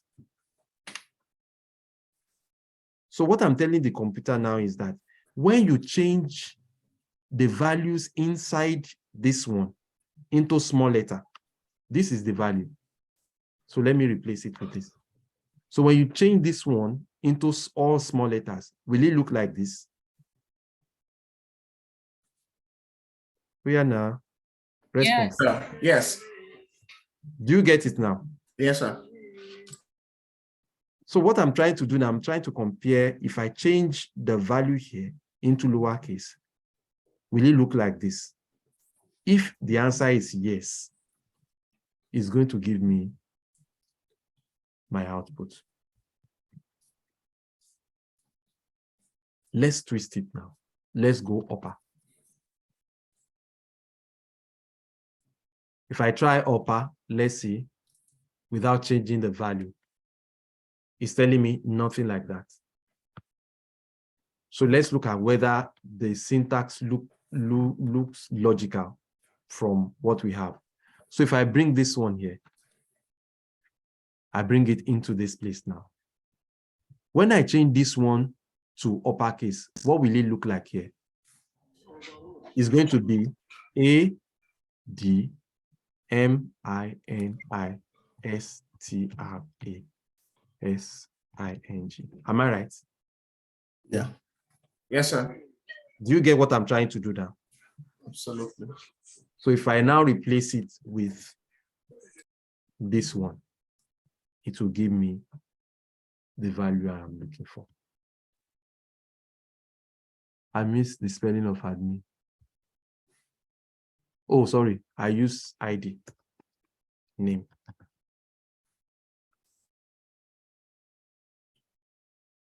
So it will give me the value, but it did not change the value, whether it's capital letter or small letter. So if I want it to change the value into uppercase, this is not where I specify it. This one is just to do comparison. It won't change what it looks like inside here.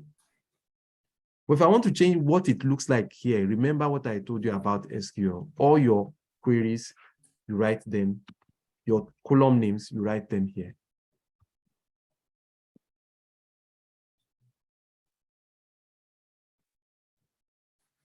sorry, 1 second. So let's run this one first. So you can see normally it's bringing out the columns normally. So if assuming I now put upper in front of this one.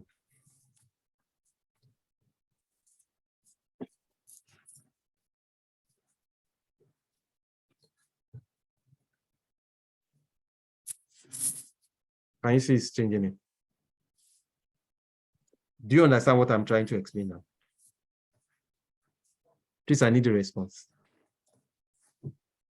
Yes, sir. Well, I think Yes, sir. now the point you made earlier, yes, we've been saying from the first session was that the content of database is case sensitive when you want to fetch it out. The way it is written initially is case sensitive. Yes. You must follow that line. Yes. Secondly, we are saying that the system, in the computer logic of SQL, yes, despite the fact that something is written in init cap, yes, can do a temporary assumption using the upper, lower, and init cap. Yes. Without actually executing it, it's just using it to do the search. Comparison, yes, the search, yes. And if it is equal that syntax that we have given it, yes, it will fetch what you are looking for. And the reason why you said that was because you said even if you have 1 billion data that you want to search, how can you search one? You cannot know. Yes. How it is. So this is where this is helpful. Yes. Correct. Then thirdly, what you now did based on using select statement, we itemize each of the tables, but we can convert and change the way it is written inside the database by using that same upper in front of it. So it will do the conversion. Yes. Why didn't he use as? I know function for function, you are not changing the column name. As is just like, okay, for example, when we're in school, we have alias. So your alias might be Superman. So alias is only used to change a name. It's not changing your name from Shola. It's not an alias. Yes, just an alias. Your name still remains your name. Your name. But in the display, what it comes out as in the database will now be the nickname you have given to it, the alias. So that's what they use alias for. But function is used to manipulate contents. So upper, lower, init cap, they are functions. Am I making sense, or I have confused you the more? I think I get it now. But I have another question. Okay. In line. So I'm just curious. So what will you now be doing, even if you're working in this particular role, from morning till evening? What are you going? Is this all you're going to just be doing, or the other things? Okay, I'm planning to. We don't have enough time. I'm planning to bring in one of my colleagues that we work together. I don't know whether he still has his office laptop. I'll just tell him one of the classes. I'll tell him, okay, share a report of what we do and share the query that does it. The query will be long, obviously, and it will look, oh, you won't be able to understand it. That's why I'm still like slowing down. So, okay, if you understand this bit and pieces, you'll be able to like, okay, match. Okay, so let me paint a normal scenario that they tell us while I was working with a telecoms company in Nigeria. So they will tell you, okay, we have a table that stores people's record. We have a table that stores the kind of phones, whether it's 3G, whether it's 4G, the name of the phone, the technology of the phone, whether the phone is 4G, 3G, 2G. We have another table that does that. We have another table that shows, okay, maybe whether the person has swapped his phone from his SIM card from a 3G to a 4G line. We have a database that stores that. So they might ask you, that, okay, I want the details of those people that have not swapped their SIM to a 4G line. And I want to know the kind of phones they are using. So why do I need that as a business person? A business person knows, okay, in my mind, I can tell you how much we make in Naira. I can't tell you in pounds now. In Naira, anybody that uses a 4G phone, we know the person will do data bundle. So minimally, the minimum amount we can make from such people will be between 1,000 and 5,000 Naira. Meanwhile, someone that uses a 3G phone, because of the bad data experience, the person will use between 200 and maybe 400 Naira. And the person that is using a 2G phone will, in a month, all the money we will make from the person might not be more than 100 Naira. As a business person, I want all my 100 Nairas to move to between 1,000 and 5,000. How do I first start with them? I need to know those people that have a 4G phone, but their SIM is 3G. That will give them bad experience. So I need a report to show their details, their address. Why do I need their address? I need the closest shop to their address so that the shops can give them a call, come to the shop, come and swap your SIM from 3G to 4G so that you can have a better data experience. You'll be happy. Yay! Airtel likes me. MTN likes me. They don't like you. By the time you do it, your data will burn faster because you enjoy YouTube faster. It won't be breaking again. And you enjoy it. Before you know it, 1 GB is gone. You buy another one, is gone. You buy another one. And as you are doing it, our revenue is growing. So I've shown you 3 different tables now. And I've showed you with one problem statement, you have to go check this table, check this table, check this table. And how do I know that, okay, I get this one from here, I get this one from there? Over a period of time, I've known that, okay, whenever I want to get people's detail, it's inside there's a table called customer details table. There's another table that is called phone details. There's another table that is called maybe SIMs details, things like that. So I have to merge this table with this table with this table and get what my director wants. So after getting it, my director says, okay, let's now start monitoring those people that have moved from 3G to 4G. What is their revenue now? I'll go to another table that will I'll start monitoring them day by day. I start doing aggregate the amount they have used. I say this particular person, he has successfully moved. He has started using 500 Naira. He moved from 200 Naira. Okay, what can we do to that kind of person? The product team start thinking. They start thinking, okay, if we give this guy that he should buy 2 GB, he buys 2 GB for 1,000 before. Let the guy buy 2 GB for 600 Naira. And we tell the guy, at least you must buy 5 GB before we can reduce the price to that price. You'll be like, 5 GB, Airtel is, they really love me. They've given me 5 GB for 600 Naira instead of for 1 GB. You'll be happy, you buy it. Before you know it, within 1 week, your 5 GB will finish. You'll be like, well, this thing is fast. So I really enjoy YouTube. You buy more. Before you know it, as you are doing it, revenue is growing. These are things that we do when we do data analysis, and it's very deep, but this is the basis of it. If you don't understand this one, that okay, this is how you get this data, this is how you get this data, this is how you merge these 3 tables together to bring out this report. And on top of your head, you'll be able to you start, as a data analyst, you start seeing how behavior can be changed by just changing values. They call, okay, let me talk a little bit about data analysis. I'll continue this later. So they call something like a fake version. So what does this fake version, what do they use it for? So for example, they told you have 1 GB for 1,000, 2 GB, you have it for 1,002. You have 2 GB, you have 2 GB for 2,005.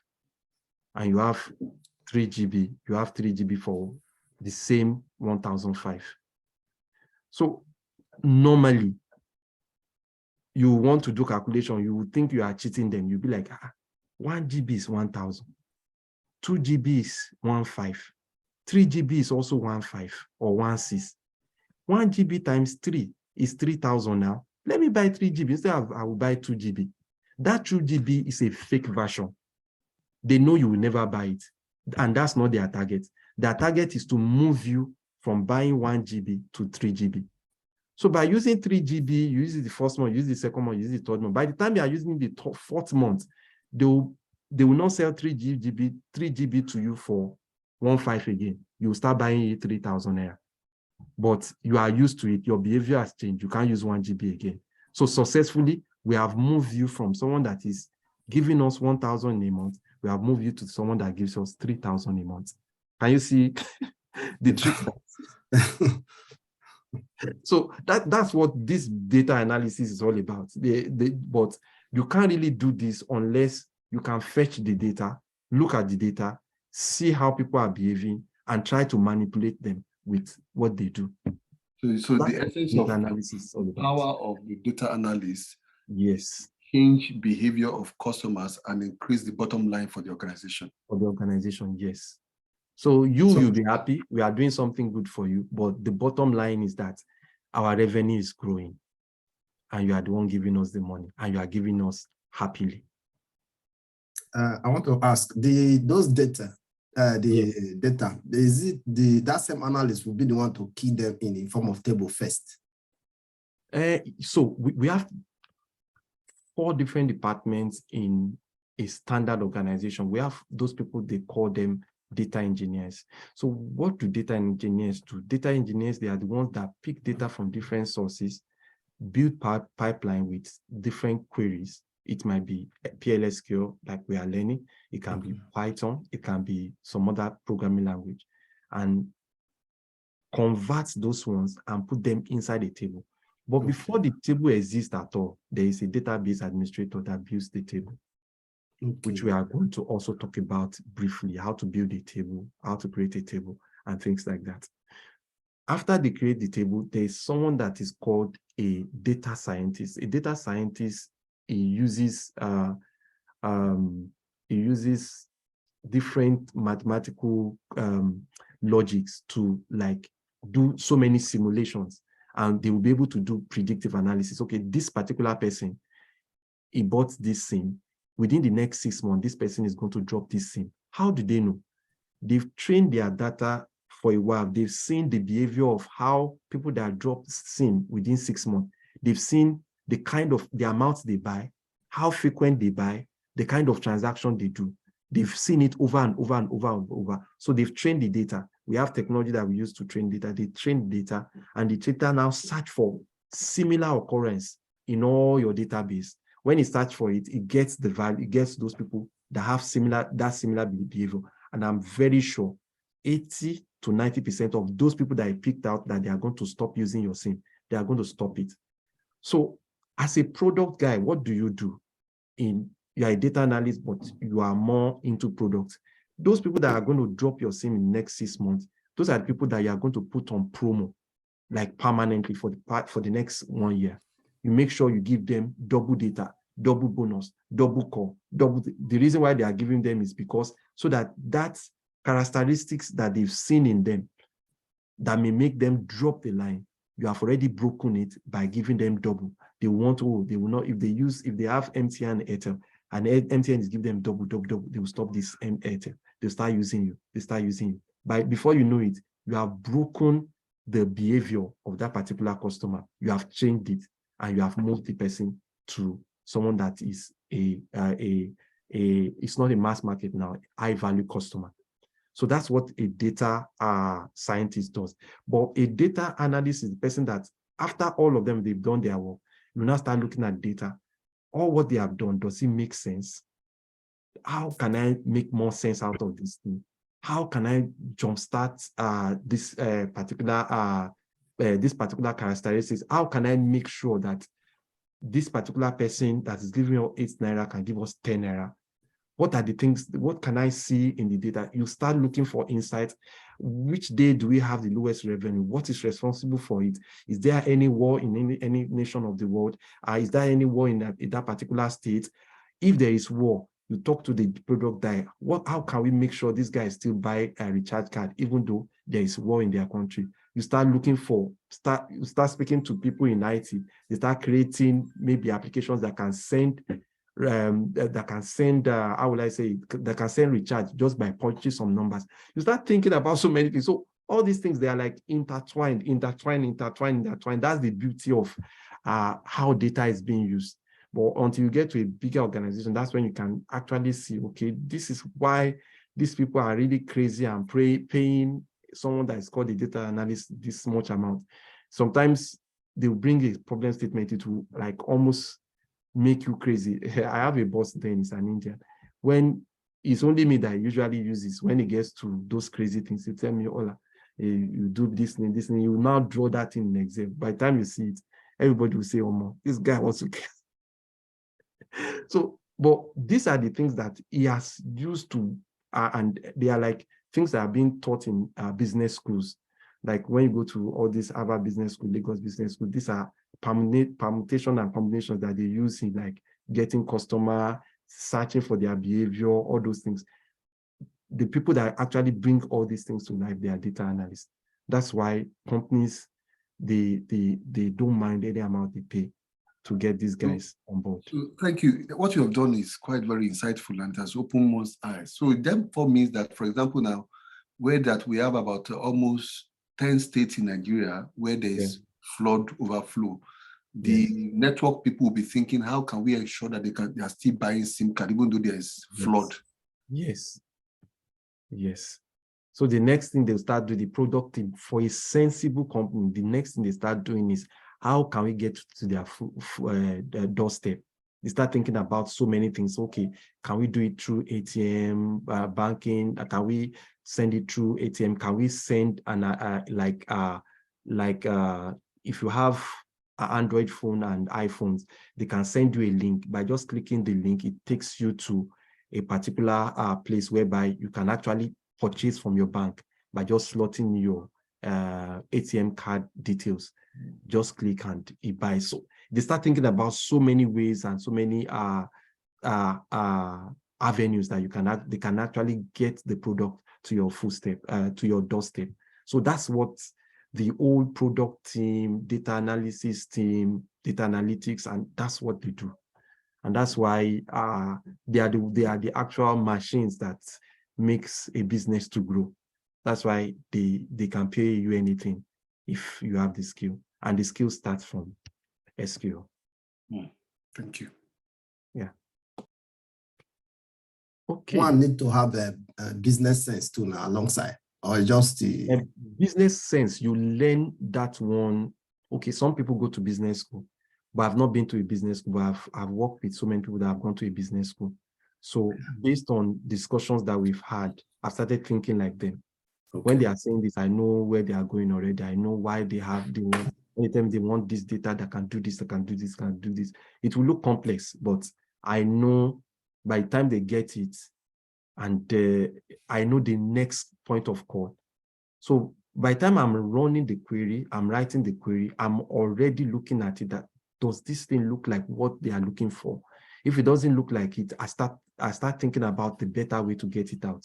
So I started, okay, if it doesn't look like what we are looking for, if I add this one to it, I add this one to it. So by the time I'm going back to my boss to present the report that I've got, I'll tell them that this is what you asked me. This is what it can give us. This is what I feel can show you a better slicing and dicing of what you want.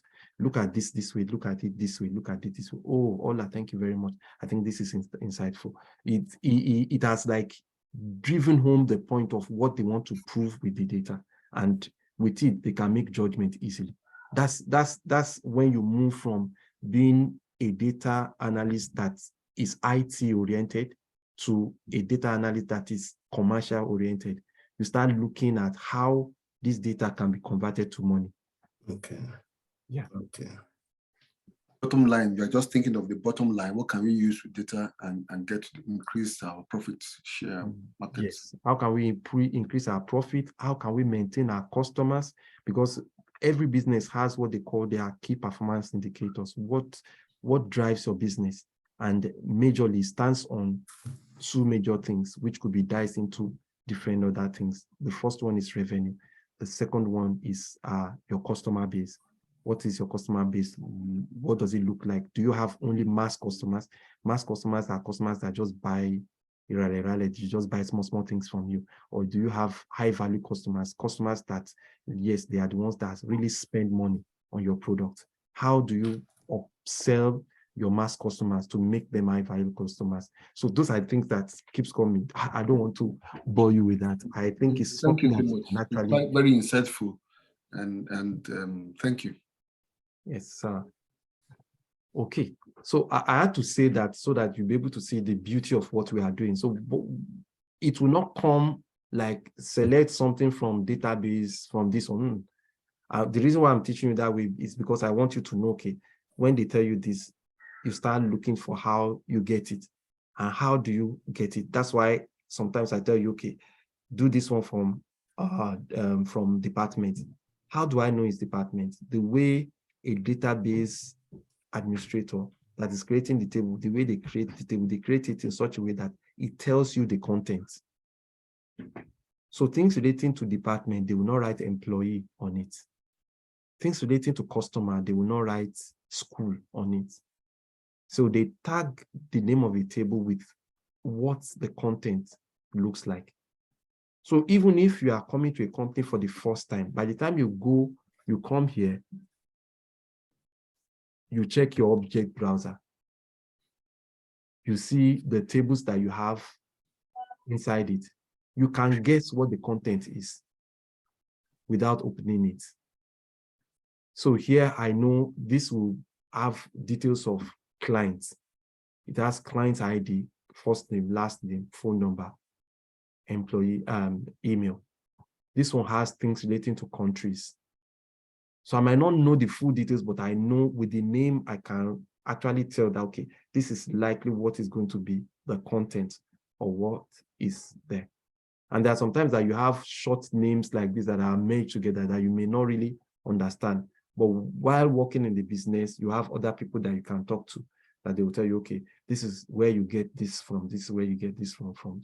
But majorly, it's rare I go to any company I ask, because over a period of time, I've been able to like understand, okay, this is where you get this is where you get this. And when I get into a company for the first time, I just need to see your report. If I see your report, I try to mimic what you did using my own understanding with the tables. And I try to merge it together. If I get the same thing, I know, okay, this is the table you use for this table you use for this table you use for it. So I don't need anybody to tell me, go to this table before you get this one. So as you grow, these are the things that you actually learn. We've passed our time with 10 minutes. Okay. So let me ask. So based on this structure, don't go. Okay. Looking at these tables, so there's a table called CDs, there's a table called client, event, job assignment, packaging, partner, playlist items. So it means there's songs or CDs, songs, track listings, types, venues, employees, customer. So in other words, if you look at places like Spotify, like Tidal, like Apple Music, Amazon Music, they will have these kind of tables in which when we buy things from them, our information and data goes into those kind of tables, isn't it? Yes. Yes. So one thing I want us to do before we come to the next class is, please, the slide that Broshin sent, can we read it so that I can move a little bit faster? You have access to this database, maybe Sunday after service, just open it. The queries, the way they are designed, they've written the queries there. You can just copy and paste the query and start looking at it. Why is this thing like this? Why is this thing like this? So by the time we come to class next time, the ones that you can't pick, by the time I'm saying, okay, or I jumped anyone's, this one, you didn't talk about it, I'll be able to go back to it and say, okay, because what I try doing is, I try not to go through the slide. I write down all the topics that I want to do. I write it out. So I just look at it. I just talk about it so that we can be fast, so that we can move. Because the short class we had now, I've moved through like 4 very long slides. within, let's say, 45 minutes that we actually use for active learning today.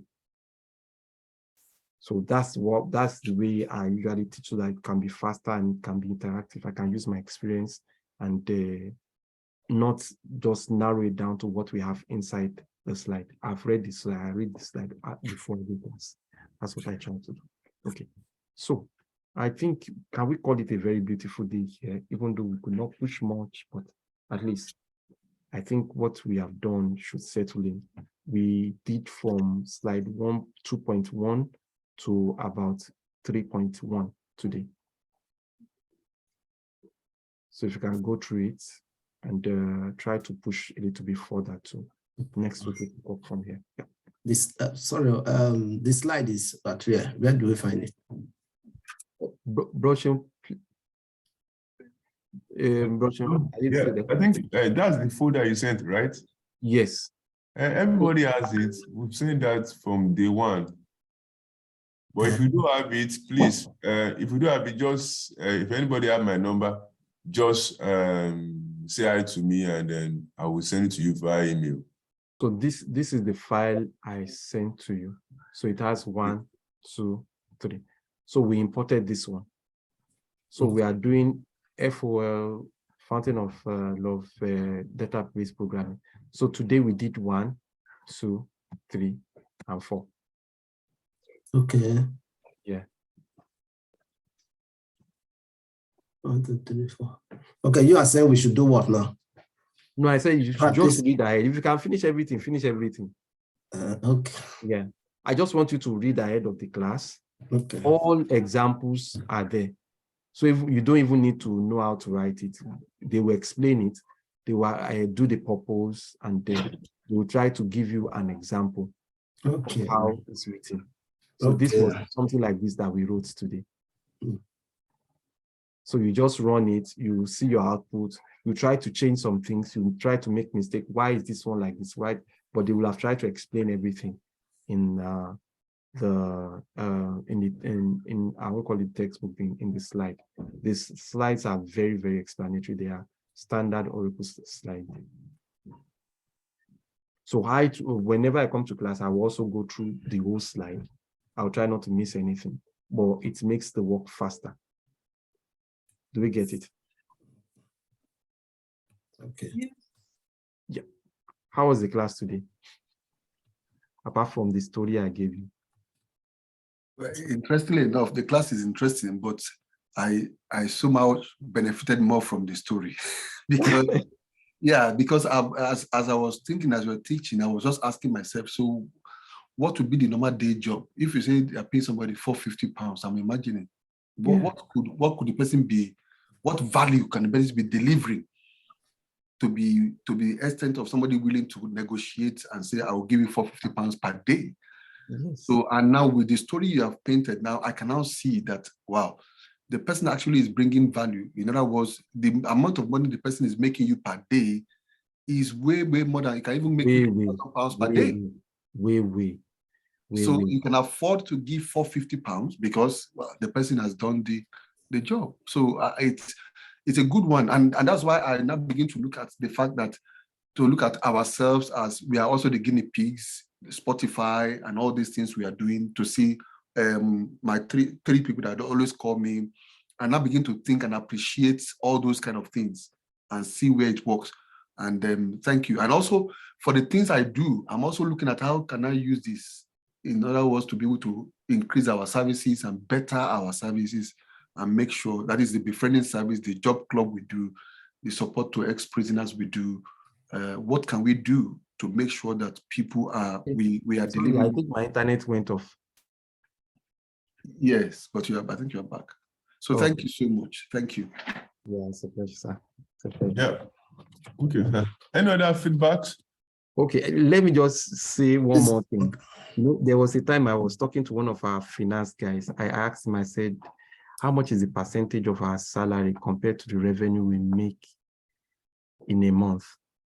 The guy said, with the CEO, with everybody's salary and the bonus, the percentage throughout the year and our bonus and everything is still less than 10%. 10% of the whole revenue we make. 10%.